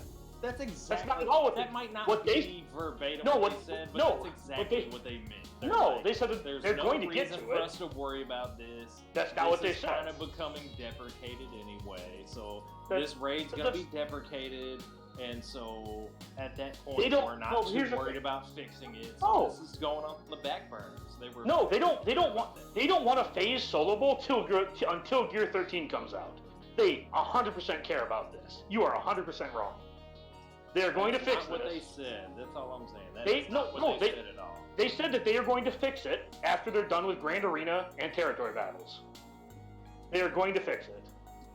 Yeah, but how long is that? That's what I'm saying. That they're 6 to totally 8 not weeks. worried about it. They even stated the reasons why. They were like, this raid's gonna be deprecated. Which at that point, I assume they're gonna come out with a new raid sometime after the Geonosian territory battle lands and all that. I was just saying, we're not looking at a new raid until after episode 9, actually. From what they said. Yeah, I would. We're not looking at it. We're I not would. looking at a new raid until 2020. Yeah, Yeah, that's I mean, my guess. They probably wouldn't do a fine. new raid until next year. That's my guess. But That's fine, but I'm just saying that new raid would come out after the territory battles and after the Grand Arena Championships, like I'm saying. They don't And want the at that 5th raid point, trivialized like, yet. They seem like they're okay for now. I'd be willing to. I would be willing to wager that less than half of the guilds in Swugga can do the 5th raid. They are highly incentivized to fix this because they don't want to trivialize it. See, I don't know. I do, but I do. I don't know, but I. Incentivized for it. Yes, they are. I feel like their post was clear about that. That they are had incentivized. They had higher priorities, and this was. Well, of course they do. Burner. Of course they do. They have a content update that they're going to put out in 2 weeks. Of course they don't. Okay. Of course that takes precedence. That doesn't mean they don't care. But I mean, see, like, so then at that point, tell me. So some okay. Hear me out. If your house is burning and your car is burning, which one are you putting out first? You're putting out the house. Like that's what that. Guy. See, that's a tough question, right? No, but what I'm saying, but my point is that CG has 2 huge projects on their plate. Do they want to fix the 5th raid? Absolutely, but they're not going to drop GA championships and TV to fix it. But what you need to understand is, as far as them continuously trying to monetize this program that they've built, they're always going to have a couple things in development, right? Like they're always not like the this. next thing not that like they this. want to come out. Nope, not like this. I mean, that's fine, right? Like that's an opinion at that point, right? And that's fine. But Okay, how many times? Okay. Hold on. If this is my opinion, how many more? Hold on. How many more times? Answer this question. How many more times in the history of this game will they put out 2 game-shatteringly changing events within like a month of each other? I don't know. Like no one knows that. You can ask CG Carry that. But shit no. on that But what I'm saying is they haven't knows that answer. But here's my other point. They have never rolled out 2 things this close together yet. There's always been 3 to 6 months between everything. This is unprecedented for them. There wasn't 3 to 6 months between Dark Revan and Malik, right? But that's not PV. No, that's different. That's not PVE content. That's not building something from the ground that affects up. PVE content because you can take Not them really. into all your raids. I mean, you can. But do all that it's stuff. a different You can concept. take them into territory, Creating a character is not. No, again, that's a non-starter because creating one character is not the same as building an entire TV. Sure, they're reskinning it, but they're still rebuilding all the things within it, right? I'm just saying, to make all of that stuff work, like that's a ton of effort. Of course they care less about the Sith raid, but they still don't want to trivialize the Sith raid when most of the people in their game can't pass it. Well, I'm trying to say that it's still a big issue when you bring out new characters like that too, right? Because you need to know the interactions. But these aren't new characters. That you can. No, I'm talking about Malik and the Dark Revan. You were saying like, when was the last time some new stuff rolled out that? No, I said like PVE content stuff. I know, but I'm saying that those directly affect. They have interactions with the PVE content, so they still have to do a lot of work to make sure that. We are going to continue arguing about this, so we're going to drop it because this is not our show. Okay, that's fine. I'm not trying to beat anyone. No. I'm just saying, like, I forgot that we're watching someone lose a lot. We don't need to yell at we don't need to yell at each other while he keeps dying. It's funny. People are probably like, I don't want to watch this guy lose, but I really want to listen to what these two guys are arguing about. Right? There's some good interaction there. No big deal. Yeah, So, no, but I I understand just mean. where you're coming from, where you're saying that the Malik and Darth Revan being introduced isn't the same as most, anyway, territory battles. But now that you look at it, it is a little bit more like this new territory battle since they put this "you need to be this tall to ride" influence on even attempting the new territory battle. So at that point, they really are kind of moving in that direction, right? Where it's okay. Honestly, I think I nailed it Malik too. and Darth Revan don't affect every single player because every single player isn't going to get these two tunes, and you're not going to be able to. Everyone's not going to be able to use them in the raids. But that's what I'm saying. Everyone's But not think going about. to be able to do. Think about what percentage of people do you think? What percentage of people do you think have Darth Revan? And then the next question is, clue, but it's obvious. No. But what percentage of people do you think compete for number one in arena? Right? These numbers are pretty small if you look at the grand scheme of the game. No, I understand. Right? Without a doubt. I mean, but here's the thing. People are in each arena shot. So at that point, that's going to let you know within the top 50 at most of any shard are going to be competing for number one at most. And so 50 out of, 15,000 or whatever are in an arena shard. So, I mean, you can get some good baseline numbers as far as what percentage of people can actually attempt to pursue level 1 in squad arena.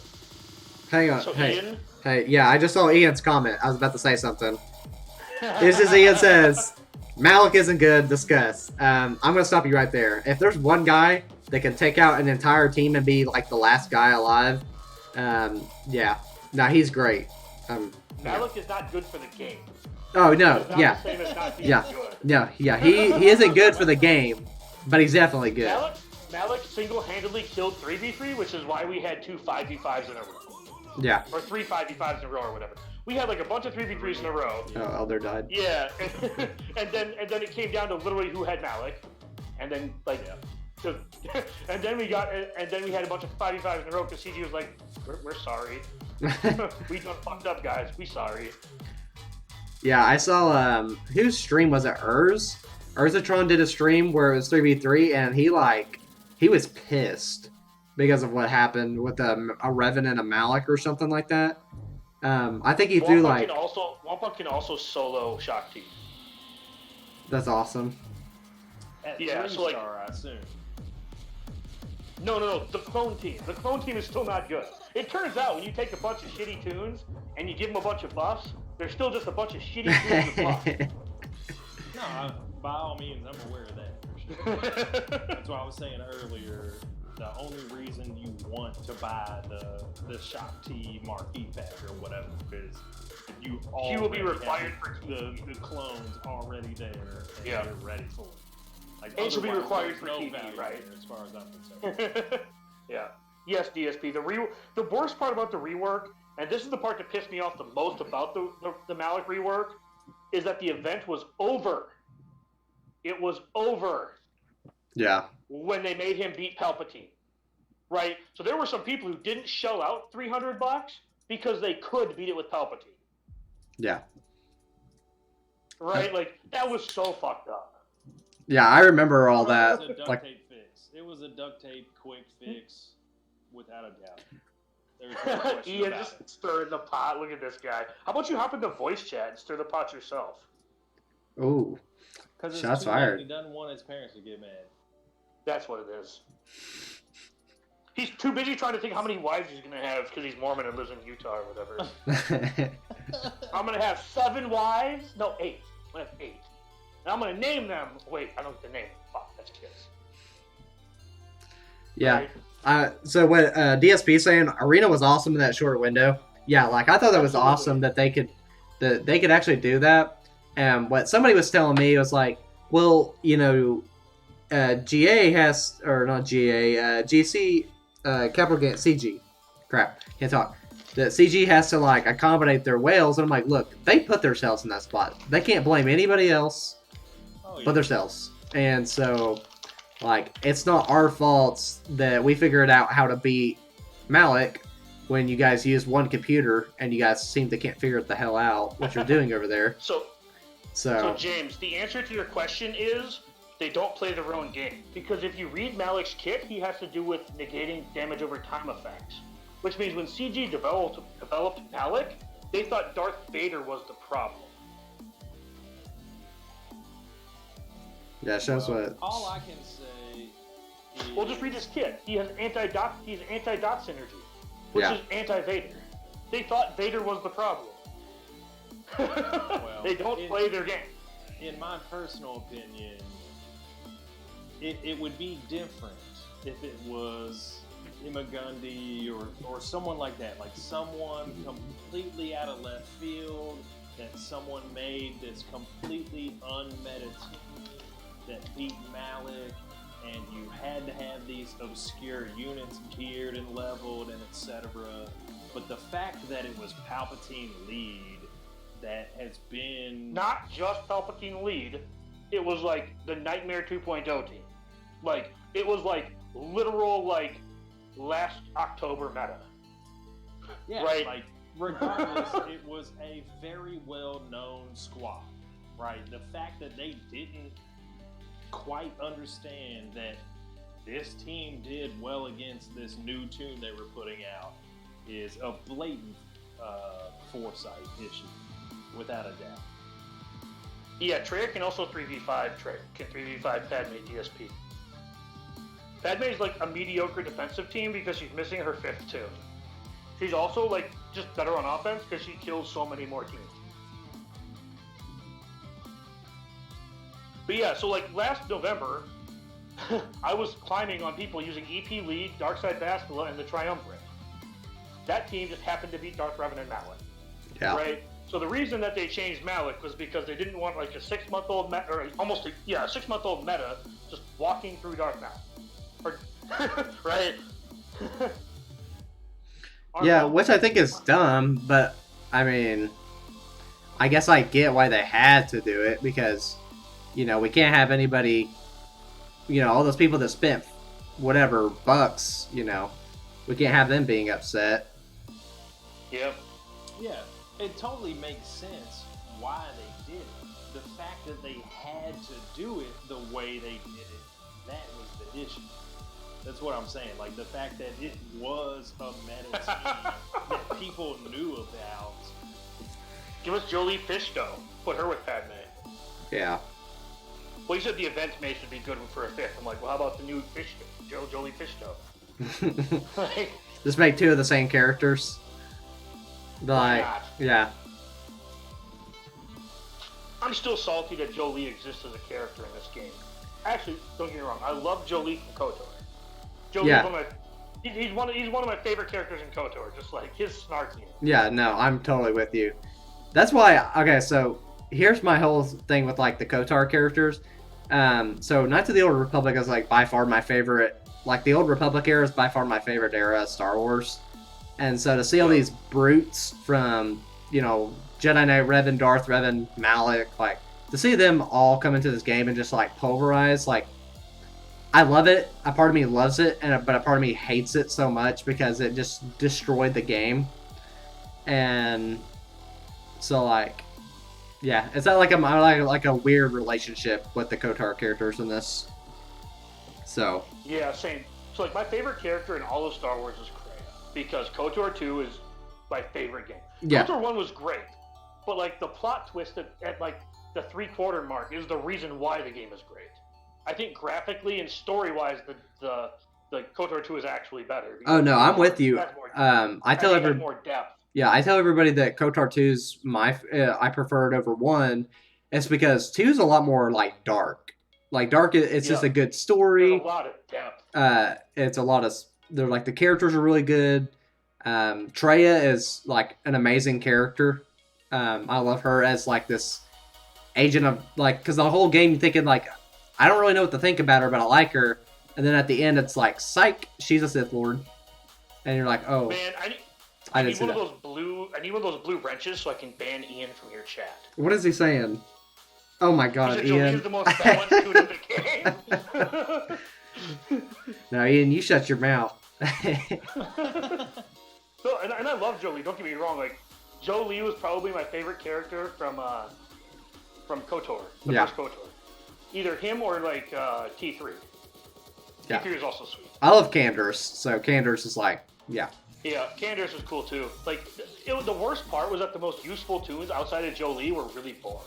Yeah. Like, Mission and Zalbar were kind of boring. No offense to them, but like, their whole shtick got boring after like, you know, a couple hours of playing. Yeah. Malik is a great bad guy too. Like, I don't think he's better than Treya, but he's a cool bad guy. He's like a great mid-tier bad guy. Yeah. If that makes sense, right? Like, he's like a great, like, I haven't played a lot of RPGs, but he's like a great, like, mid-boss. Like, he's the guy you have to beat before you go fight Ganondorf. Yeah. Right? Well, that's why I was... That's who Malik is. Yeah, that's why I was surprised that to get Darth Revan, or to get... You had to get Darth Revan to get Malik, and not the other way around. Because I had thought it was going to be the other way. And so, to see, like, Malik as, like, the apex of the KOTOR characters, I wasn't expecting it, to be honest. Just based off the story. Really yeah, from what I've read from the lore, I agree. But here's the thing. It took me a while to realize this, and someone else brought it up, and it kind of clicked. The two Revans we have in game are not canon Revans. They are literally the in-game KOTOR Revans. Right. Right? Yeah. Which means Malik is the best character. I mean... Right? Yeah, I guess that makes sense. No, I'm just saying, like, someone had to explain, like, someone, like, brought that up, I'm like, you know, you're right. This is not canon, like, just wait 2 years. We're gonna get, you know, Revan Reborn, and he's gonna cost, like, $3,000 to get. You're gonna need 7-star men. You hear that? What happens when you talk about $3,000 character? You're gonna need Darth Malik at Gear 14, right? Like, you're gonna need Darth Revan and Jedi Revan at 8 stars, Gear 14, right? Like, oh, 8 stars. Don't give them any ideas. Yeah, don't do that. Whatever. They're gonna do something stupid anyways. Okay, so let me ask you this, because you're talking about canon Revan. Did you read the book about Revan? Like, I can't remember what the book was called, but I have not read the book, but I am aware of his, like, most of his story. Okay, yeah. It's like a really depressing ending to Revan. Like, that's not how I thought it was going to go down, and I was really sad at the end of it.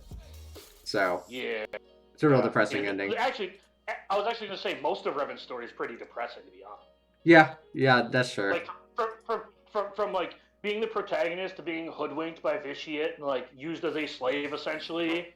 Yeah. And then, like, getting frozen away for X amount of years, like... The guy they talk about a bad beat story. Like, that guy's life is just one, like, long bad beat story. He gets exiled from the Jedi Order for doing what's right, like... Yeah. No, I mean, I'm just being honest, right? Like... Yeah. No, the but... story is just kind of sad. Yeah. Like, do you know how he gets captured by Vitiate? For him? No, I don't know all the specifics. Okay, so this is after all the events in KOTOR 1 and 2. So, KOTOR 2, you know, Mitra Surik or whatever. Revan, I can't remember how he gets... what ends up happening, but he gets brought to Dathomir, I think is where, like, the Sith base is. And it's like Korriban or Moraband, right? No, it's a different. It's not Korriban. It's a different place. It's like I can't quite remember, because Korriban is the other one, but this is like it's like a jungle planet, so not desert. And is this the one where, like, he finds an ally and they try and overthrow him and then he gets betrayed? Yeah, that's exactly like at the end of it. And it's depressing because Mitra Surik dies, T3 dies, Revan gets betrayed and then captured, or like kind of like you were saying. And then he gets locked away in, like, a thing for, like, 200 years or whatever. Yeah. Now he actually saves the Republic doing that because he implants like thoughts into Vitiate's head. Yeah. Like keeps making it like planting seeds of doubt so he won't invade the Republic, and then it gives the Republic enough time to like recuperate.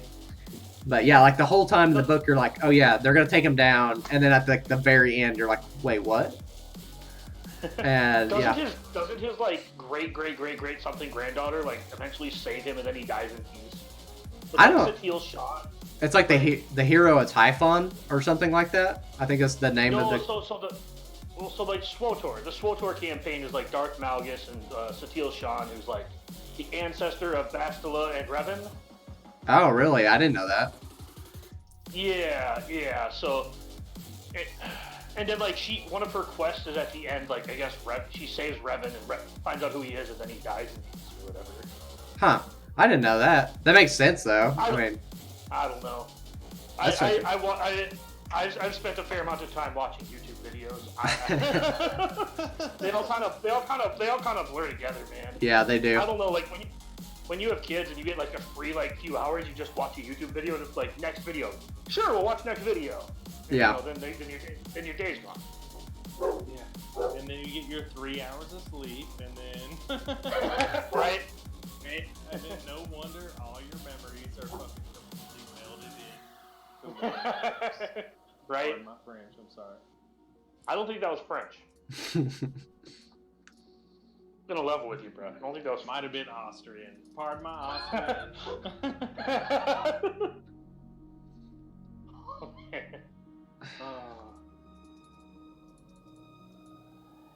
God. I'm also sad that Visas Mar doesn't have a tag.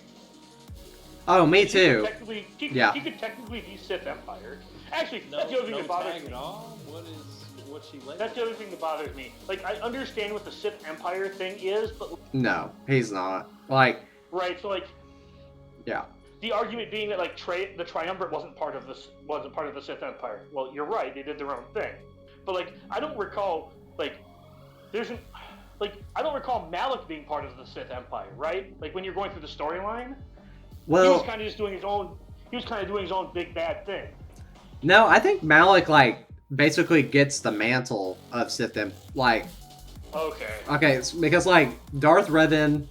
Well, I don't know. Maybe you could consider them because like they go on their secret hunt for the Starforge, then they find it, then they come back as Sith, and so I don't know. Maybe you could say they were technically Sith Empire, but I don't know. That's fair. Like, I understand the tag going to, like, Sith Assassin, Sith Marauder, and Sith Trooper, right? Yeah. But, like, in my head, I never really thought of Darth Revan or Malik as being, like, Sith Empire. Yeah, I think if they were going to be anything, that would be the closest. Because they are Sith for sure, but I don't know. I mean, Malik, after he defeated Revan or, like, cheap shot at them or whatever, I mean, he led, like, all of those Sith Empire ships, so I guess he technically would be Sith Empire. Now that I think about it. Well, the Sith Empire, they created the Sith Empire tag because Revan broke the game. Right, because I had actually thought... He should not have said Jedi. They broke the game forever because Jedi Knight Revan exists. See Jedi Knight Anakin. Yeah. Like... I thought honestly they were gonna do Revan as like pure Sith, and so I was waiting for. I was thinking like he was gonna work with the Triumvirate and all this other stuff, and I really wanted Revan and Bastila to be with the Triumvirate because like that would have been just super sweet. Yeah, it would have been OP as heck. But... CLS Jedi. Because they didn't want to make him a Jedi when they put him in the game because it was like we were just coming off like a Qui-Gon Jinn meta. That would be my only guess. No, I mean, is that the? They had just released GK. We were just coming off of actually, Ian's in the chat. Ian, where are you? Ian can probably tell us. I was a new player when this happened, right? But this is like 6 months or so after they made Zetas. GK was new. You know, he was bonkers good. The Qui-Gon Jinn Zeta was super competitive. Like, why would you give those tools? Why would you give CLS to that team, right? Like, Yeah, I own OP, it. that's what I was saying. Is it just because it would be OP? Yeah, I think that's part of it, but also I don't count like Return of the, or not Return, but the like the Empire Strikes Back. Luke, I don't consider him a Jedi. Yeah, I just consider him a Force I'm user. gonna level with you. They got rid of the EU, right? So like basically we have new canon. Right. I don't consider Luke a Jedi in their new canon. Yeah, the one. Period. I don't consider him a Jedi. Period.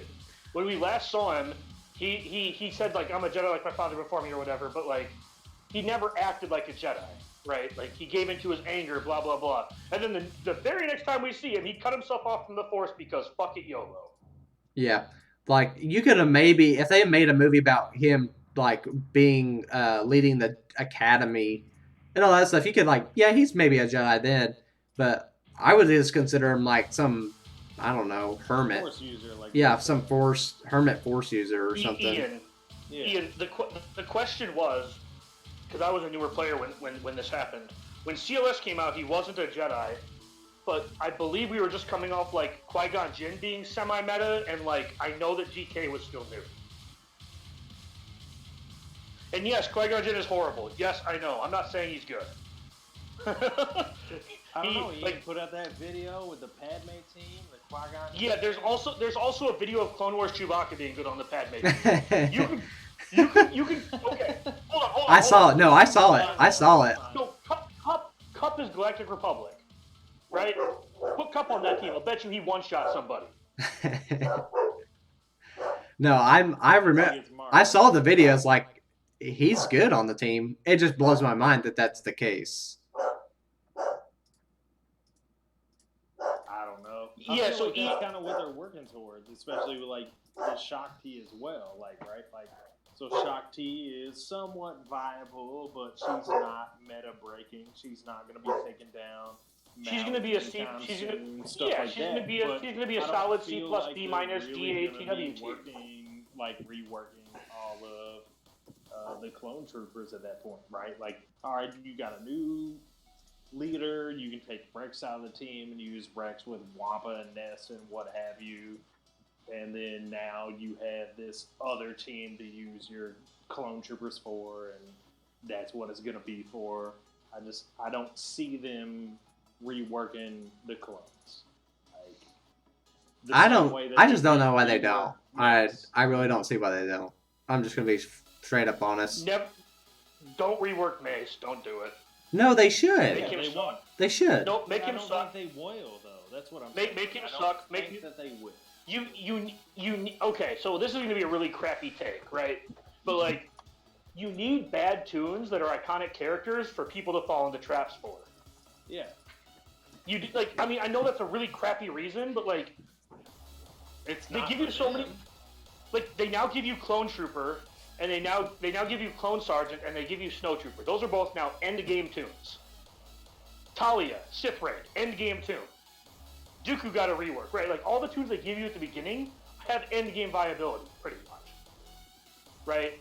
Okay. I'm okay with there being some stinkers. Okay. Do I want a Mace rework? Probably. I would love to see a better Mace than the one we have, but at the same time, you can't rework everything. Yeah, exactly. I don't see that happening. I'm not saying. I'm not. Okay. Especially when you're giving up. Especially now that we're getting a GK capital ship, there's no incentive to actually rework Mace for his capital ship. Word. I mean, yeah, okay. So his capital ship, it's okay. There's some teams that work with it, but nothing iconic or anything. But I don't know. If you were going to name me like top 5 Jedis that I could think of, any from the cinematic to comic books, Mace Windu's like up there. Like he's probably Mace my 5th. Windu. Oh, for sure. And Mace Windu's pretty good. And I just think it's. You prepare to punch your Mountain Dew can, Ian. You're going to be punching it. I also want Mace to get a rework, but like I said, you can't. I feel like you still have to have trap tunes for new players, because Mace was my first 7-star.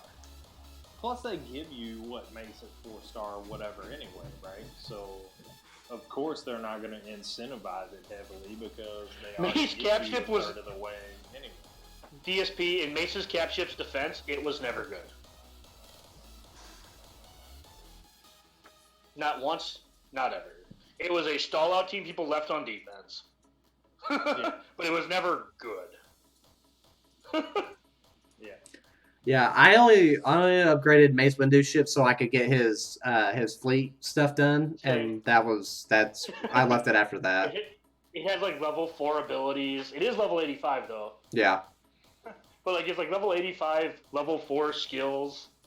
Mace Windu himself is like gear 9, gear 8. Mine's an 8, I think. Yeah, he was my first 7-star, and he was my first gear 8 or 9. Like he was my highest gear character for a while. Yeah. So I'm not gonna lie, I honestly think Mace Windu rework, the one that we got during the Territory Wars version of him, where he got all those boosts, I would be perfectly fine with that kind of Mace Windu. Yeah. They basically gave us the same Dooku and the same clones. Yeah. Like, now don't get me wrong, I did think it was kind of dumb that Mace Windu could like solo a Sith team. But I still love it. Like, I don't know. Like, that's Mace Windu. Like, he should be able... I mean, he took on these, like, the strongest Sith Lord to ever live, pretty much. So... I mean, I'm just going to say it, and, like, people can argue with me all the time, argue with me all they want. I still think Palpatine is probably the strongest Sith ever. Oh, by far. I'm 100% with you. He's also the first Sith to actually, like, do it. Yeah. To Right, take like, make the Republic fall to its knees, yeah. He ran the galaxy for like 20 years. He's the first Sith, right? Like, I understand he may not be the strongest, like, Dragon Ball Z power level one, right? Yeah. He's not Super Saiyan. Have you read his Darth Plagueis book with him about him and Plagueis's like whatever adventure together or whatever? No, but again, like, I've watched a lot of YouTube videos, so I'm aware that, like, Plagueis dicked around in the Force, and that's what created Anakin. Yeah, and not only that, but like Plagueis the whole time thought he was gonna like outsmart Palpatine, and at the end, Palpatine just like, yeah, like just okey-doked him. Yeah, just like essentially just okey-doked him, like, yeah, psych bitch, you dead. Yeah, like he pretty much just straight up murdered him, and like, what if this face couldn't even get a hit on him? He's basically said like, this whole time you've been dicking around with the Force, while I've been preparing for this moment. And he said, you know, you can bring back other dead stuff, but you can't bring yourself back or whatever. And well, the other thing too is that Plagueis is actually pretty close to like Traya in a way. Yeah. Like he was less concerned with furthering the Sith, right? Like he was less concerned about furthering the Sith as a thing, and more concerned about like how does this thing work, right? Yeah. Like. Yeah, he was definitely like in the book. He was just more concerned about how to stay alive and how to rule the galaxy, because he was going to end the rule of two, like the whole proceeding thing, like the apprentice precedes the master or whatever. He was just going to expect that him and Palpatine were going to be like co-rulers after they overthrew the Republic. And Palpatine was like, nah, that's not how it works. And so, then Ian, if you're actually still around, I have 2 cases of Mountain Dew from 1999. That's amazing. One of them. Here right now. Huh? I'm in here. What? Oh, nice. No, I was just saying, so back in the day, back when I was a youngin', you know, when I was like you. Still young. You're like what? 15? I'm 12? No, I think I was 12 when Star Wars came out. But no, Mountain Dew had the cans. And on the cans was like Captain Tanaka and like Watto. So you collected all the Star Wars prequel characters on the Mountain Dew can. So I have all of the Star Wars Mountain Dew cans unopened. Nice. You probably sell those, make some nice money off that. Yeah, maybe. I don't know how good a condition they're in, so I don't know, like... I also don't know if I have the entire set, because I was like 12 when I was collecting them. right? But like there was like 40 characters or something. There was a ton of them. So yeah, when you said punch them out, dude can. You ever heard of a tactics? No. You Google them right now. I got like a whole bunch of Star Wars ones. It's like a little action figure type of thing. So the one thing I was able to convince the roommate to do was collect the Star Wars pop figures. Oh yeah, I've heard of those. Are you talking about? Oh. What? Tactics? So I just Googled it. Those are pretty sweet. Attack. Let's see, tactics. There they are. Right in my right by my bed, I got a Darth Vader, one with the lightsaber, one with the Force thing. I got a Luke Skywalker Force one. I got Yoda, Hammerhead, Mace, and Boss. Okay, so there was a Star Wars RPG board game when I was a young child, where you basically started off with a character and you built their card up with skills, right? So it was like a mini RPG game, and that game was super sweet to play. Yeah, like. Yeah, so I'm a huge board game lover. Like the two games that I play board game wise is Star Wars Legion and Star Wars Imperial Assault. Like those are awesome. That's one of our Imperial Assault's kind of like an RPG where you have like 4 characters and they're rebels and you like kind of do a campaign, and as you complete missions and they gain abilities or equipment, and it's actually like a really well put together game. Legion's a little more complex. It's like Warhammer. I don't know if you've ever played that, but I know of Warhammer. I actually played the RPG. Yeah, like it's a super crazy board game. I've only played it like a handful of times because I only have one buddy that plays it. So yeah, I'm actually not a huge board game guy, but like I have a lot of friends who are board game guys. Yeah,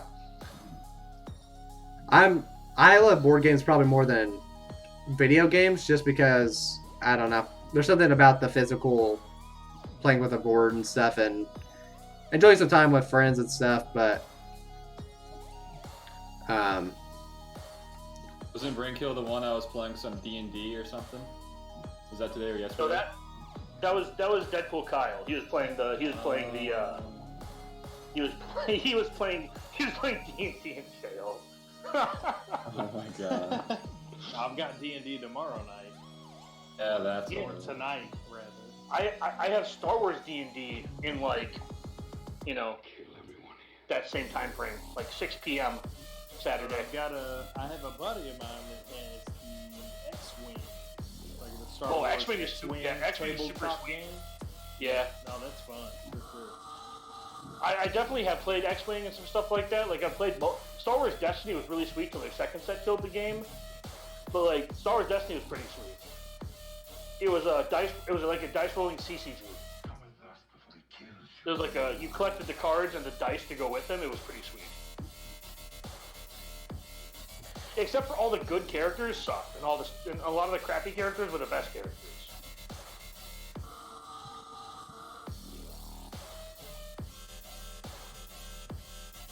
I think the only Star Wars board game I have is Star Wars Stratego. Star Wars Monopoly is pretty good too. Well, I have that one too, I think. God, I hate Monopoly. I can't play it anymore. I also can't. So actually, Monopoly got ruined for me at a pretty young age because me and my friends used to play on like rainy days in one of my buddy's basements. So in order to stop cheating, we used to put our deeds and our money in our wallets. Like, I mean, no, but we only played when it was raining out. So the game of Monopoly took us like 4 years to finish, dude. Like, yeah. So there was 4 years of people like bartering, trying to. It was bad. Like, and then we were like 17 years old. And it's like we're still playing this game, and it's just like, I still have a Connecticut Avenue card in my wallet. That's amazing. From that game. Yep. No, it's nuts. Like we played like one game of Monopoly in my life, like a full game, and like, never again. It took them 11 years. No, I'm just being honest though. Like, Monopoly is just not a fun game to play with friends. Monopoly is a game you should play with people you think. Yeah. Like you really should. I play it. People you. Go play with your in-laws, right? Just go piss off your in-laws. Yeah, like me and my cousin, me and him are like really competitive all throughout growing up together, and we would play that game Monopoly, and it would literally turn into like fist fights and stuff, and or like board flipping and stuff. Especially when you like start making up rules. Yeah. Like I found out when my kid told me this because my kid read the rules and she was like, you know, you don't get double money if you land on go, and I'm like, you said what? No, you know what I mean? Like, Yeah. Apparently that's not in the rules. Yeah. You don't get the middle if you land on free parking. That's not actually in the rules. Yeah, that's what somebody told me too. Yeah. It's a good house rule, though. No, I know. I'm just saying, like, I just thought that those were rules because that's just like what you always did. When you landed on free parking, you used to blow on people's dice when they were close to make sure that they couldn't land on free parking. No, you know what I mean? Like, you used to flick a die on the table, off the table if you thought it was going to be close. Like... Yeah. No, but it was bad. Like, I had to stop. I just told myself I would never play it again. No matter how bad a family member wanted to play at Christmas, I just declined. I'd be like, I can't do it with you guys. I'm sorry. Like, as much as I love you. Decision. Yeah. I definitely made my family hate me because of Risk. That was just not fun. Yeah, see, like, I used to play a ton of Risk, too, and there was this one time I had, so my cousin I was telling you about, he's a little bit younger than I am. And so it's me, my cousin, and some buddies, and my cousin, he's not very good at Risk. He's like one of those bastards that will, like, try to take somebody out, and he doesn't care if he loses, he just doesn't want you to win. So he'll throw everything at you, and you'll be like, you know that you'll lose doing this, right? He's like, yeah, I just don't want you to win. And it's like, okay, you're that kid. And anyways, we call them kingmakers. Kingmakers, yeah. Yeah, I'm not gonna win, but I want to be the kingmaker.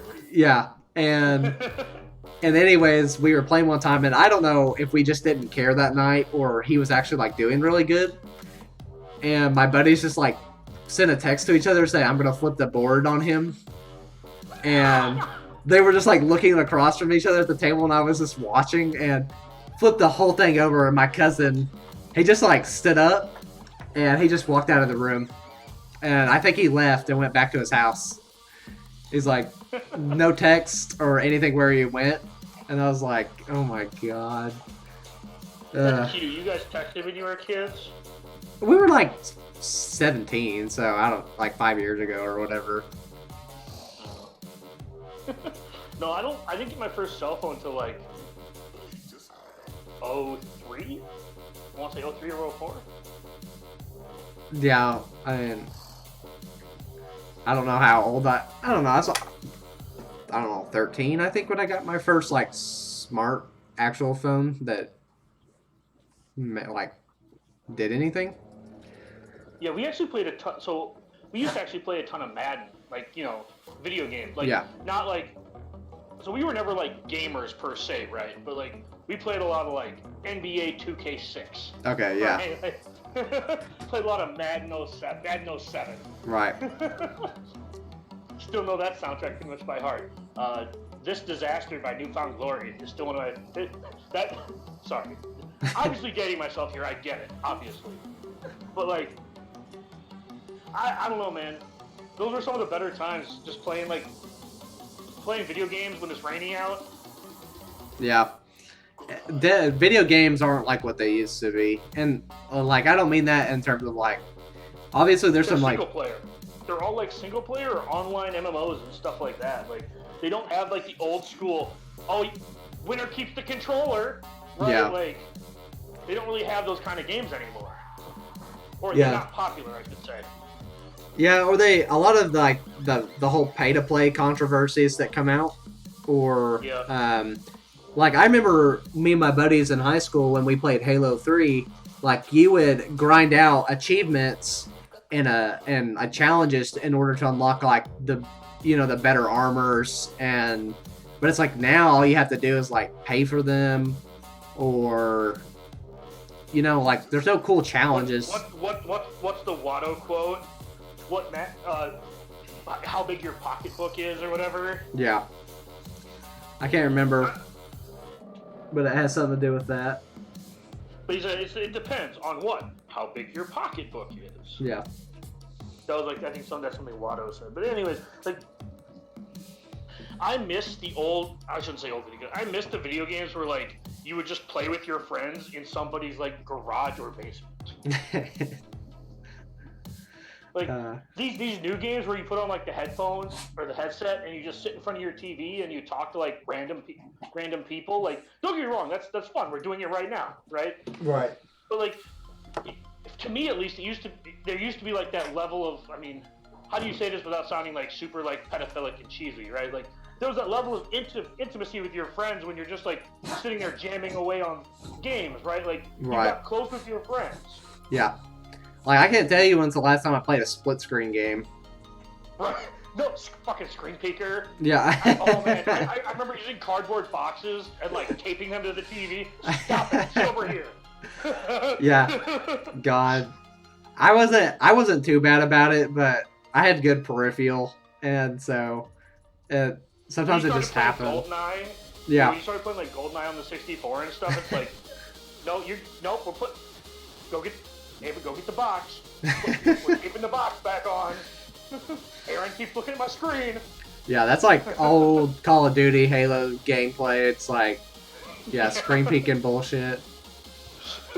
The worst is the top bottom because you couldn't get the it had to be left right. Yep. You guys ever heard of the new and upcoming game called Fortnite? God, I hate you. Shut up. To be fair, that game is super. That game is actually super good for what it is. Like. Yeah, I only play it if my 12-year-old cousin asks to play. Like that's the only way I'll play it. I won't play it by myself. I have a really good childhood friend. And she's a huge gamer, and she plays that. And like, man, people get really into that shit. Like. Oh yeah, no, they do.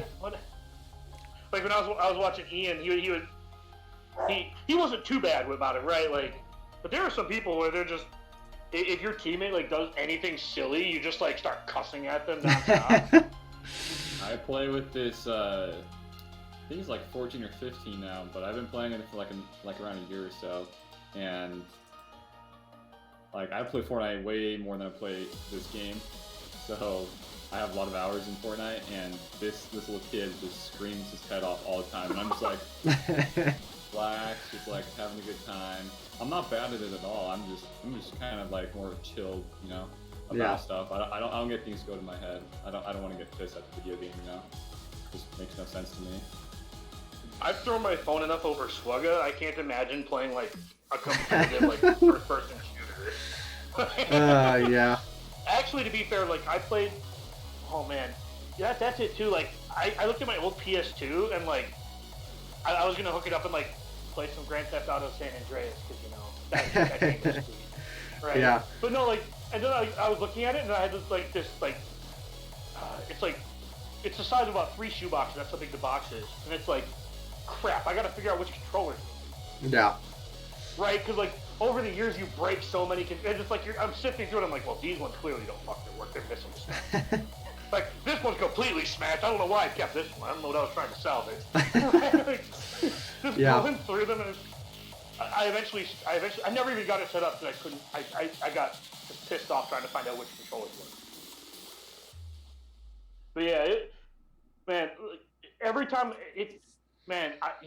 so I found the one controller that had like the crack on the bottom with like, anyways, and it's like, I looked at it and I knew immediately when I broke it and what game I was playing, right? Like, I don't know if you guys have that, but like, I remember looking, it was one of the old school, like, DualShock, like, gray controllers, and it has like a crack on the bottom. It's like, I remember that. That was Rainbow Six. That was Rainbow Six. Some motherfucker sniped me, and I threw my controller at the wall. Yeah. Yeah. I hate to say that, like, you go back and look at your old remotes and you're like, yeah, I can't believe I, like, actually did that to my remote. Or, don't know what I was thinking. Like, I really regret it. Like, I have yet to break a keyboard. I've gotten pretty close to it a couple times, but I've yet to do it. Because I paid a lot of... Because, like, back then, I didn't pay a lot. I didn't pay money for my consoles and my remotes because, you know, as a kid and your parents did that. But now that I have to buy my own shit, I'm like, yeah, am I really gonna throw this remote? No, because I don't want to have to pay for this later. So. Right. Shit, I forgot this event is actually kind of hard. Yeah. Yeah, a lot No, of no, it no. is really, really hard. It's a lot of RNG. I wasn't. Oh, I'm sorry. I'm playing the Rebel one on the assault battle. Oh, that's Put it on nice. auto, call it a good day. This is the first time I get to use C3PO, by the way. Thanks, Ian. So I'm manualing it because I get to use C3PO for the first time. Go. Speaking No, about breaking controllers, I've had the same Elite Xbox controller for like the last 3 years. I haven't broke it. You're So- a super calm. You're a super chill, like calm dude. And, like I appreciate that. Like I don't I don't imagine really get you mad, ever really. like. That's what I'm saying. Like I don't imagine you ever like get angry, right? Like. Or no, I might have some Yeah, like like- inner hatred towards some people. I just never express it. You know? Sorry. No, not to you. Just like you. I used to play basketball, and if like somebody just pissed me off, I would really go like Hulk mode on them and just really calm straight. Whenever somebody pissed me off at basketball, the next time I closed on a jump shot, I led with my knee. Oof. Oh my gosh. Right? I got Just sharp catch them. elbows. I can just give him a nice elbow to the forearm or to the chest with my forearm. Well, how tall are you? 6'2". Oh, okay, yeah. And you could throw. I'm not that tall. I'm like 5'9". I couldn't carve out room with my elbows, man. Hey, I was just gonna say, yeah, I'm 6'4", so like I would, being a post player, like I did stuff like that. But if you ever like want a job that'll like relieve your anger, work in a jail. Like there's not a better place for it. You get to beat inmates. Who are they gonna tell? No, it's not that. But you got those mouthy ones that are like, oh yeah, I'm like, this guy today, he came in and he was been arguing with the officer that brought him in, and I could tell he's already frustrated and he's pissed about something, and I was like, took off one of his cuffs and I said, all right, so if I take your cuffs off, we're not gonna. And he just kind of looked at me and he was like, all right. So I just sat back down. I was like, good choice, because it wasn't gonna end well. It never does. And I could pass. That's those are the only two things you need to do when you're a point guard. Yeah, that's true. Also, I was white, so I had to be good at something. Otherwise, they wouldn't let me play. Yeah, I couldn't dunk, so it's like 6'4" couldn't being dunk. 6'4" and can dunk. Yeah, like I've heard it all. It's like, really? And like I'm white. I can't jump. Like, what do you want me to do about it? Well, I was like, I'm 5'9". I can touch the bottom. I can like touch like the second ring up on the bottom of the net. Like, Yeah. I can come like 8 inches away from touching the rim. Like I got like there was a handful of times that I dunked, but it wasn't like a regular occurrence. Like during our playoff season, like I could dunk it then because I was hyped as crap, right? I mean, you had so much adrenaline and warm ups that you could dunk it. Other than that, though, like I couldn't dunk it on a good day, unless I don't know. It was almost impossible to replicate it. So. Yeah, so it's funny because like I had one of my buddies. I was actually over with one of my buddies a couple weeks ago, and like he saw me on Discord, and he saw that my name was Dagger, and he's like, "Damn it, Dan, are you still living your senior year of high school?" I'm like, what are you talking about? And like, so to make it into the playoffs, I hit a 3, like with a second and a half left on the clock or whatever. And we're in high school, so the clock doesn't stop running. So Right. there was no chance they were going to score at. It wasn't like a buzzer beater, but I made a 3 when we were down 2. Right. And like somebody made a comment of like, that was a dagger, and it's like, that's not why I have this name. Is it though? Ian. I think Ian knows my name by now. But yeah, it's like people couldn't pronounce my last name, and if you say the first like syllable of my name, it's not very nice. So if you just take my first initial and tag it on, then you're right. Like that kind of sounds better. Yeah. So that's why I got the nickname in high school from my coaches because they couldn't pronounce my last name, and they always call players by their last name. So they called me that because it was less offensive than calling me faggot. God. Yeah. So, and that nickname's kind of stuck throughout the years because there's like 3 Dans in my friends group. So, yeah, yeah, so one of my buddies thought that I was just like trying to impress people with my high school, like the one good shot I ever made in high school. And it's like, well, no, first of all, that was all skill. I don't care what, it was the first one I made all year. That was still skill. Yeah. You know, the first one out of like the 5 I think in total. Yeah. It's always funny. I'm from a small town, and you have all those guys that still live in the hometown that graduated like 5-6 years ago, and they still live on their whole high school days. I'm like, I can't think. Like, I hated high school. I would never go back for $1 million. I'm indifferent on high school. Like, I don't necessarily want to go back. I didn't have kids then, so it is appealing. Sucks. Right, no, but like the reason I want to go back is less responsibility and no kids. There's no actual real reason to go back. Right. Right, like I didn't actually, like when I look back, it's like, wow, I thought I had a lot of fun in high school. No, I just got drunk a lot. Right, like I didn't actually have a ton of fun in high school when I look back at it. Because like all my most memorable moments aren't from high school. Well, the only memorable moments from high school are sports. Yeah, that's about mine. That's about it for me. And no responsibilities. You could stay up till 6 in the morning and sleep all day and just do it all over again, and there's no repercussions. Yeah, stay till 6 in the morning playing Fortnite, slamming your keyboard. Not Fortnite, Dark Souls. Played a lot of Dark Souls in high school. No, I didn't. I could never get into those games because I rage quit enough in games that I can't forcibly. You're doing such a good job here, though. Oh yeah. You know, game I did get really mad over. You ever heard of Overwatch? Oh yeah, I used to play it. Not. I played Overwatch, and I got really upset sometimes because it's like a team-based game. You can't just like play your own. So like I really got mad, and I kind of quit right as soon as Fortnite dropped. Yeah. Yeah, there's a song about Overwatch. I found out that song was about Overwatch. What song is it? It's like Maybe I'll Be Tracer. I don't know. Oh, okay. Don't bring that up in this stream, please, Dagger. Oh, that's so not necessary. Come on, Not even his stream. He's like, no. Sorry, I have nieces, nephews, and a daughter who's not.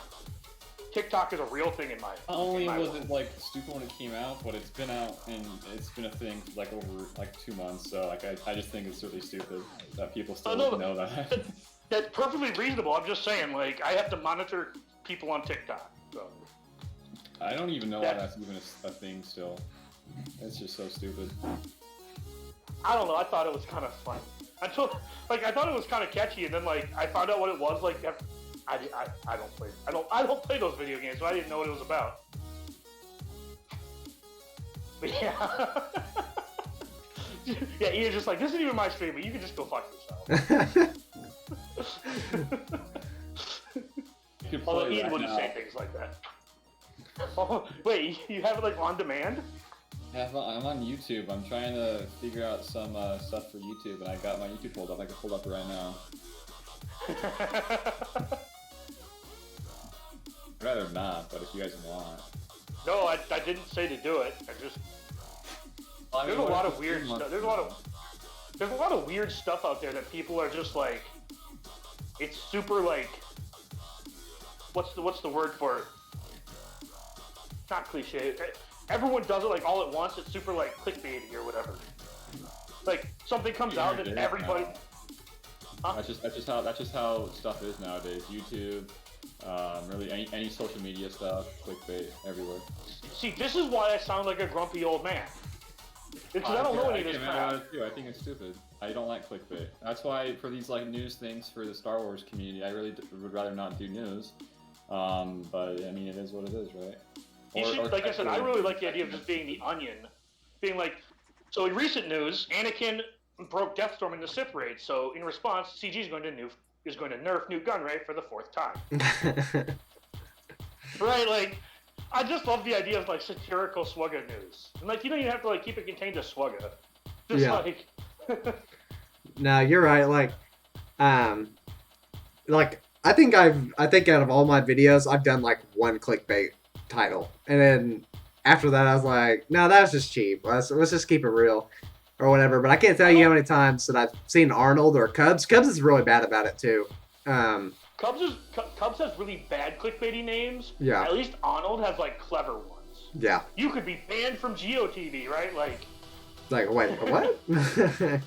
yeah, like his catchy whereas like Cubbies are like I love Cubs. Don't get me wrong, Cubs is No, like, I'm with you on that. I love Cubs too. I love them all. Some of them, well, some of them are super. Some of his super clickbaity ones are just like. I forget which one it was, but I looked at it and I didn't click on it. I'm like, you're just trying too hard. like this is just like a step too far for clickbaity. I don't know. I think Warrior's still my favorite person to watch. He's my favorite. Okay, so this is how I've put it with people. Like, Warrior's my favorite watch for technical stuff besides McMull. But my favorite to watch in terms of like entertainment purposes is like Cubs and Arnold. And then mobile gamer's like an in-between spot for me. So I actually really like Mobile Gamer a lot. I think he might. It's really hard to say this because like it's hard to measure, but I think he's probably one of the more intelligent YouTubers I think I've ever watched. Yeah. Like he has some stuff going on. Like he's alluded to it before. He has some like mental health issues or whatever, right? Right. Like if you watched him get Revan, right? No, I watched. Yeah, I watched that stream, and he just talked about like how it almost brought some old like addiction stuff. He was like almost brought to tears and stuff. Like yeah. He kind of opened up and man, like, and then like he comes up. He's the one who created the Kirastal team, right? Like the guy's super intelligent. Yeah. Like he really is. It just doesn't come across in his videos because he tongue ties himself and like. No, like. He's a legitimately good person and like, man, he's super smart. Like you can just kind of tell by the way he like talks about stuff. Yeah, like him getting into those patents. The last two videos I watched of his, just talk like how do you even begin to find that? And like where do you go to like he's like talking about these keywords that he goes to find. Yeah. And I'm like, come up with those keywords to search for too, right? Yeah. Like I would think initially though that if the company's applying for a patent that would be something that shareholders might be privy to. So at that point, if he has any stock at all, even if it's just like one share, it might be something that they're relegated to sharing with all of their shareholders. I mean, maybe I don't. Yeah, sure, but it's still the find. But it's still finding it. It's still finding it, and then knowing the words to look for. Like, I'm just trying to point. Like, yeah, like as far as technical stuff goes, I like Warrior a lot. I also like Sure Shot and his live streams on the Scissorman account. I find those to be highly entertaining to me, at least. Yeah. I think Arnold is probably the best performer. Oh yeah, by far. Maybe Urza, but that's more live streaming than videos. Yeah. I actually like Cubs as like more. I like his like top 25 videos, even though I think like they're wrong. We talked about that already. Yeah. But, like I like his like tournaments and stuff like that, right? I like his more like unique stuff that he does. Yeah. No, I'm with you on that. Of like Arnold is probably like one of the few game changers. It's not an offense to anybody else, but like he just makes me laugh a lot. Like when I watched him do the Chewbacca event, like how he had it pre-recorded, and I don't know if you guys have seen that video, but I was like in tears laughing because he was pretty much where I was at, but he was more expressive about his losing and torture that he was enduring, and so. But he's probably by far my favorite. So.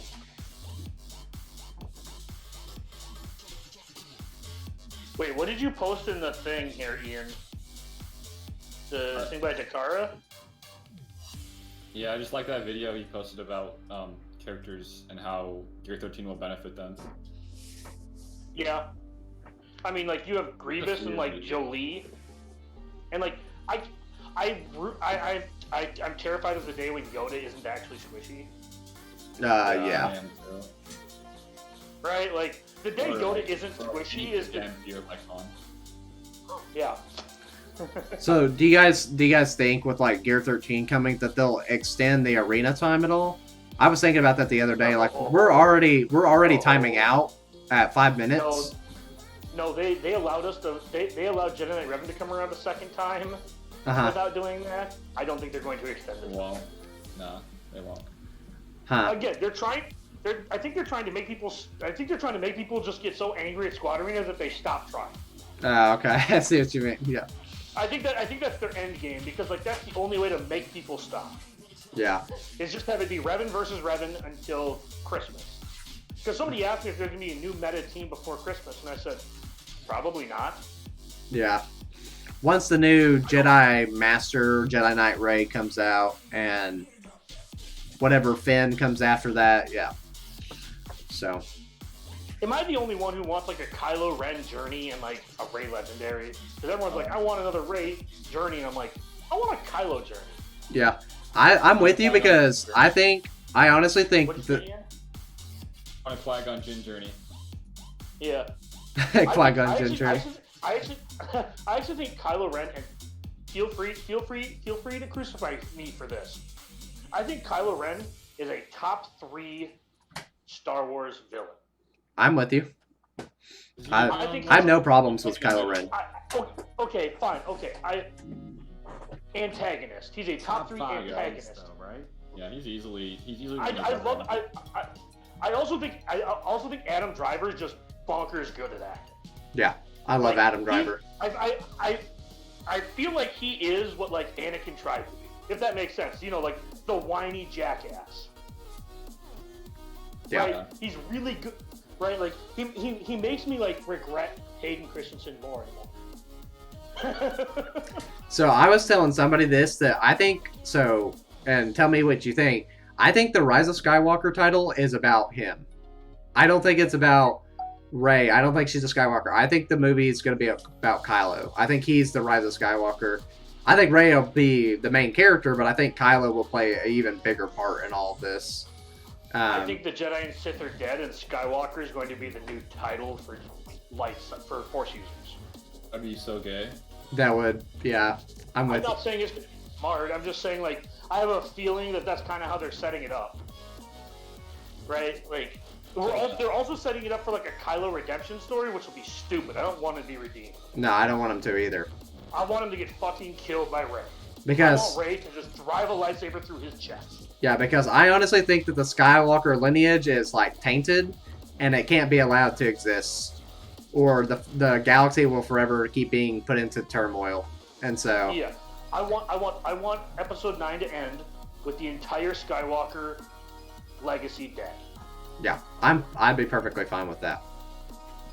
I mean, I'd actually be okay if Rey died too. And it's not because I don't like Rey the character. It's just because, like, I feel like her character doesn't actually need to exist after the Skywalker saga is over. Yeah, but you know they're going to want to jump on something, and even though they say the saga's over, I don't know. They'd find a way in 20 years to do something with it. 40 years. Yeah, they'll want to bring her back like Carrie Fisher. Yeah. I get really it. fast. I'm gonna head off. I gotta sit through 8 in the morning, and I gotta get some stuff done. So I'll see you guys later. It's fun chatting though, and I hope you get the C3PO done, man. Yeah, I'm actually probably about to close the stream too. So, but thanks for being on. Send me the raid times for your guild. How about I just link you the post I've been posting around for that? I have it all. Okay, if you haven't already done that, then yeah, I don't know if you actually did that yet. I didn't. It might have gotten buried in our DMs. Okay, I'm gonna just copy and paste the text for it, and then I'll DM you it. Alright, really fast. Alright, see you guys. See you, man. Appreciate you being on. Yeah, so one last thing I kind of wanted to talk about if you wanted to hang out a little bit longer. I don't know when you're planning to close the stream up. Yeah, go ahead. Cause I still got a few more minutes probably, so. Sure. I was just say like the amount of damage that Geonosis and Gear 13 is going to do to all of the medium-sized guilds is going to be staggering. Yeah. I don't think people realize how many of the guilds between 120 and 180 are just going to lose their top members. And I'm going to speak from my own personal view. I've been talking with my officers, and I haven't addressed my guild yet on it, but it's like, I'm probably leaving. Yeah. Like, yeah. I rotate first in both arenas. My guild can't compete in Geonosis. We don't have Separatists or Geos. Yeah. And it's not because I don't want to play with them. It's because, like, if I'm going to continue to compete, because we talked about this before, I need to, like, we talked about yesterday on Doshin's podcast, like, I need to win, right? Like, I want to compete. You know what I mean? I have it in my blood that, like, I can't just half-ass them. I need to, like, win. Right. And, like, I know I can't use my Gear 12 Plus tunes to beat Gear 13 tunes. When Gear 12 Plus came out, and I was like, okay, fine, they have plus 12 speed, that's fine, they can go first. We can move mods around and make sure that my strategy is sound. Yeah. But when you start, because they gave an example, there's going to be 13,000 health on one of these Gear 13 pieces. Yeah. So not only are you getting all the health, like, you're not competing with Gear 13. No, like, I mean, if you... Gear 13, Yeah, can you imagine characters like Jolie and 125k health pools? Yeah, and General Kenobi? Like, that's a Grievous. mind-blowing. 120k health pool. Yeah. They said 95 in their post, but they said that was with a health set. They never said health primaries. Yeah. Somebody crunched the math, and you can get up to like 114,000 health with like 16% health mods. Like, that's incredible. We're going to be looking at some unprecedented numbers going forward, and in order to compete, like, I'm in the top 5 or whatever in my guild in GP, and like, I'm one of the 3 people in my guild averaging, you know, essentially top 5 in both arenas. Yeah. Like, players like me are going to just combine forces, essentially, to just try and brute force this Geo battle to get Gear 13 pieces. Right. Because Grand Arena Championships is not going to be enough once we all start fighting each other. Right? Yeah. Once you start getting up to, like, the Erodium and Kyber levels, you're going to be fighting each other. That's just what's going to happen. All the people that need to win are just going to be, like, fighting each other. So there's going to be less currency going around up there. So you're going to need to, you know, supplement. Right. Yeah. And I think that's I think that's super ratty, yet super, like, necessary for the game. I mean, yeah, you're right. Because like I was telling somebody, our clan, it took us like a year to get ready for the heroic Sith raid. Like we just started being able to beat at 7 stars or at heroic level. Like, I don't know. It's probably like back in February maybe. Sure. So I'm thinking we have a lot of, like, during the territory wars that I noticed, like, we had a ton of clones, and so I think on that part we'll be fine. It's the Geos that I'm a little more worried about, but yeah. But I think with our guild, I think we'll be fast to catch up on it. I definitely don't think it'll take us that long to get ready. If we're not ready the first time around, I think it'll take us like maybe 2 or 3 tries to get ready. Oh, the other thing I was talking with somebody about this, and it's like, I feel bad for those people in 80 million guilds, not because they can't compete in Geonosis territory battle, but because the people who are actually in 80 million guilds don't read the forums. Yeah. They don't know that they can't compete, and they're going to see it come out and be like, why can't I enter? Right? I'm just saying, like, I feel, plus, no one should beat an 80 million guild anyways. Yeah. No one should. Like, if you're in one, go find a 120 million guild that has openings that's farming trade. Yeah. They'll be happy to have you. Yeah, it was funny because when we first started, I don't even know what GP we were at, but we could just beat the tank raid. There was only like 3 people that could solo it, and so we always had to make sure that they had their openings at particular times. And with the first time we tried Nihilus's part in the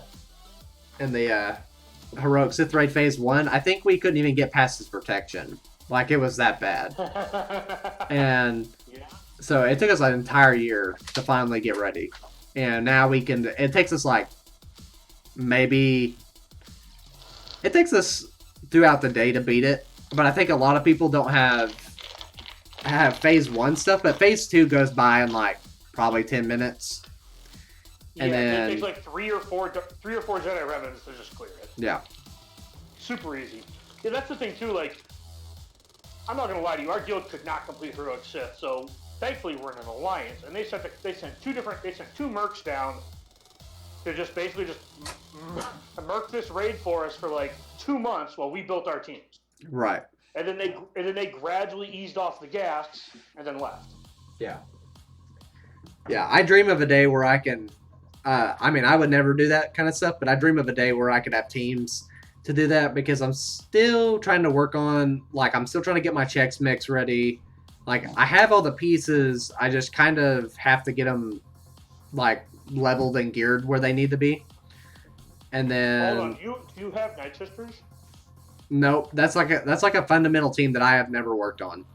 All right, well, I was just say, just build Deathstorm. That's going to get you through that. That's going to get you through the.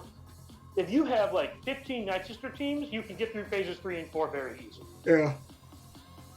Yeah, because I don't have any phase 4 teams. Like, I can do 1, I can do 2, I can do 3, but I can't do 4. Like, by that point, I've ran out of gas or ran out of good teams to do or to use. Yeah. So.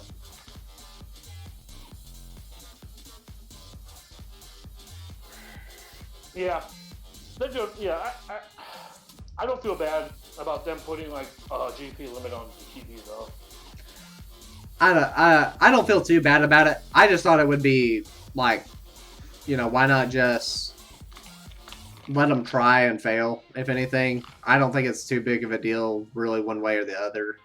But I don't know. I figured they would have done something like that instead. But well, the thing with the raid is you can abandon it. Yeah. You can't abandon TB and go back to Hawk. Yeah, that's true. Right, like that was their justification. Then I won't go too deep into that because I know you want to get off here soon. But there's still like zero reason they couldn't just run these two together. Yeah, GOTB is 4 days. Nobody does anything the first 4 days of TV, anyways. No. Like somebody was saying, like, we probably solo 1 through 5 or auto it, and then after that, it's just like, it's easy. Or after that, then you have to kind of take the reins a little bit. The only mission I have to actually do by hand. So, Darkside, full disclosure, I cannot pass the Beers event in Phase 6, but I have to manual the Imperial Troopers mission. And that's it. Everything else I auto. Yeah. On light side, my Rogue One can only get the wave 5 in phase 6, and I have to manual wave 6 with Phoenix. That's it. Everything else is auto. Yeah. Right? Like it is. Yeah. I do better on the light side portion because I have better light side teams overall. Like, my only good 2 dark side teams would be Bounty Hunters and Nightmare. Like, that's pretty much it. Yeah. I mean, you'll get there. Yeah. Yeah. One of the biggest problems too, and I'll tell you this if you haven't figured it out already, the Sith faction is super stretched. So oh yeah. You're gonna have to find clever ways to use other characters with your Sith characters. But yeah, my 2 best dark side teams are, well, obviously Dark Revan, and I'm trying to think, like, probably the triumvirate, just the three of them. I was debating whether my trio, my triumvirate, was better than my entire EP team. If the triumvirate was better than your better whole EP team, is that what you said? No, my 3-person triumvirate team. I was trying to debate in my head whether my 3-person triumvirate team was better than my 5-person EP team. Yeah. Right, like that was the debate in my head. Because I don't ever use a 4th or a 5th with the triumvirate. Yeah, I mean, the triumvirate is like probably one of my favorite. Yeah, one of my favorite 3v3 teams besides Han, Chewie, and CLS. Yeah, I was saying my top 2. It's funny. My top 2 light side teams are Padme and CLS, and yes, I have Jedi Knight Revan. Yeah.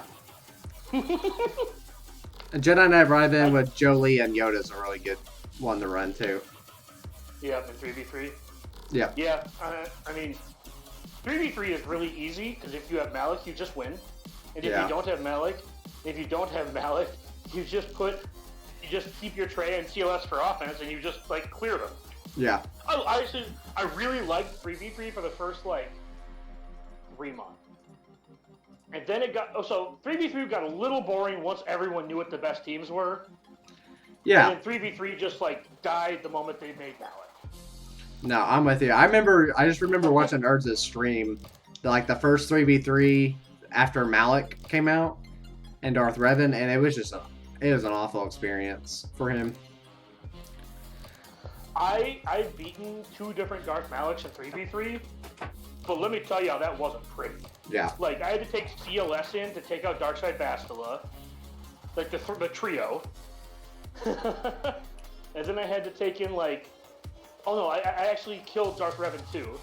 And then I had to take in, like, 2 separate teams to beat Malik. Yeah. One to, like, shock him and chip him down, and then time out.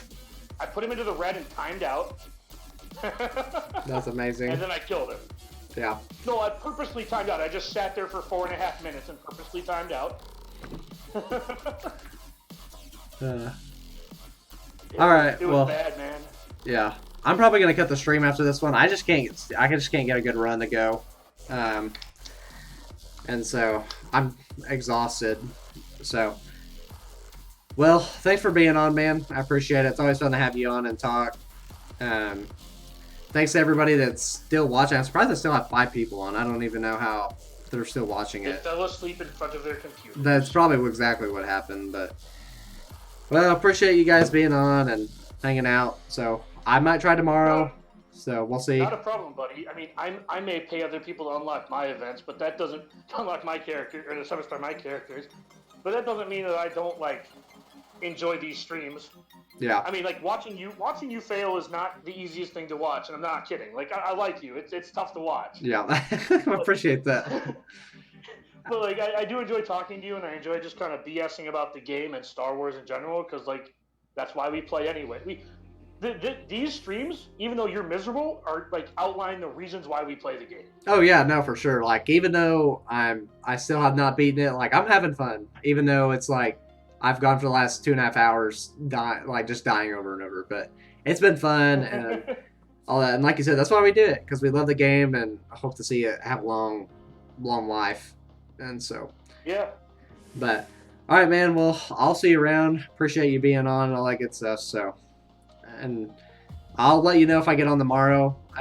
Might take a break tomorrow. We'll see. We'll see what happens. Well, so. Yeah, I was gonna say I will definitely not be around tomorrow at all. Okay. Yeah. I have a bunch of kids stuff. Okay. Yeah, that's understandable then. Yeah, I might take a break tomorrow. So. But. I have no doubt that you will get it. It's just going to be like attrition. Yeah. If people can do it at lower levels than I can, I don't see why I can't. But. We'll just hope for a good run. So, but, like if Leia didn't triple tap that one time, you'd have C3PO.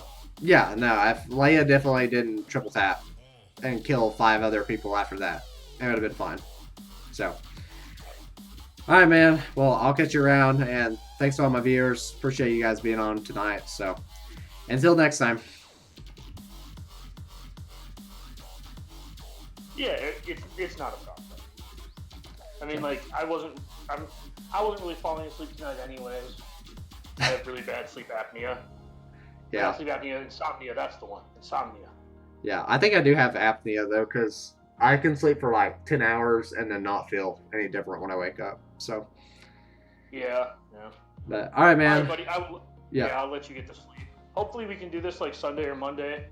Yeah, hopefully, maybe because my days just got switched around to my days off. So Monday and Tuesdays are my new days off. So hopefully, I can catch one of those days to do it. Nice. Or hopefully, you get it before then, actually. But yes. Yeah, hopefully. So, all right, man. Well, you take it easy. All right. You too, buddy. All right.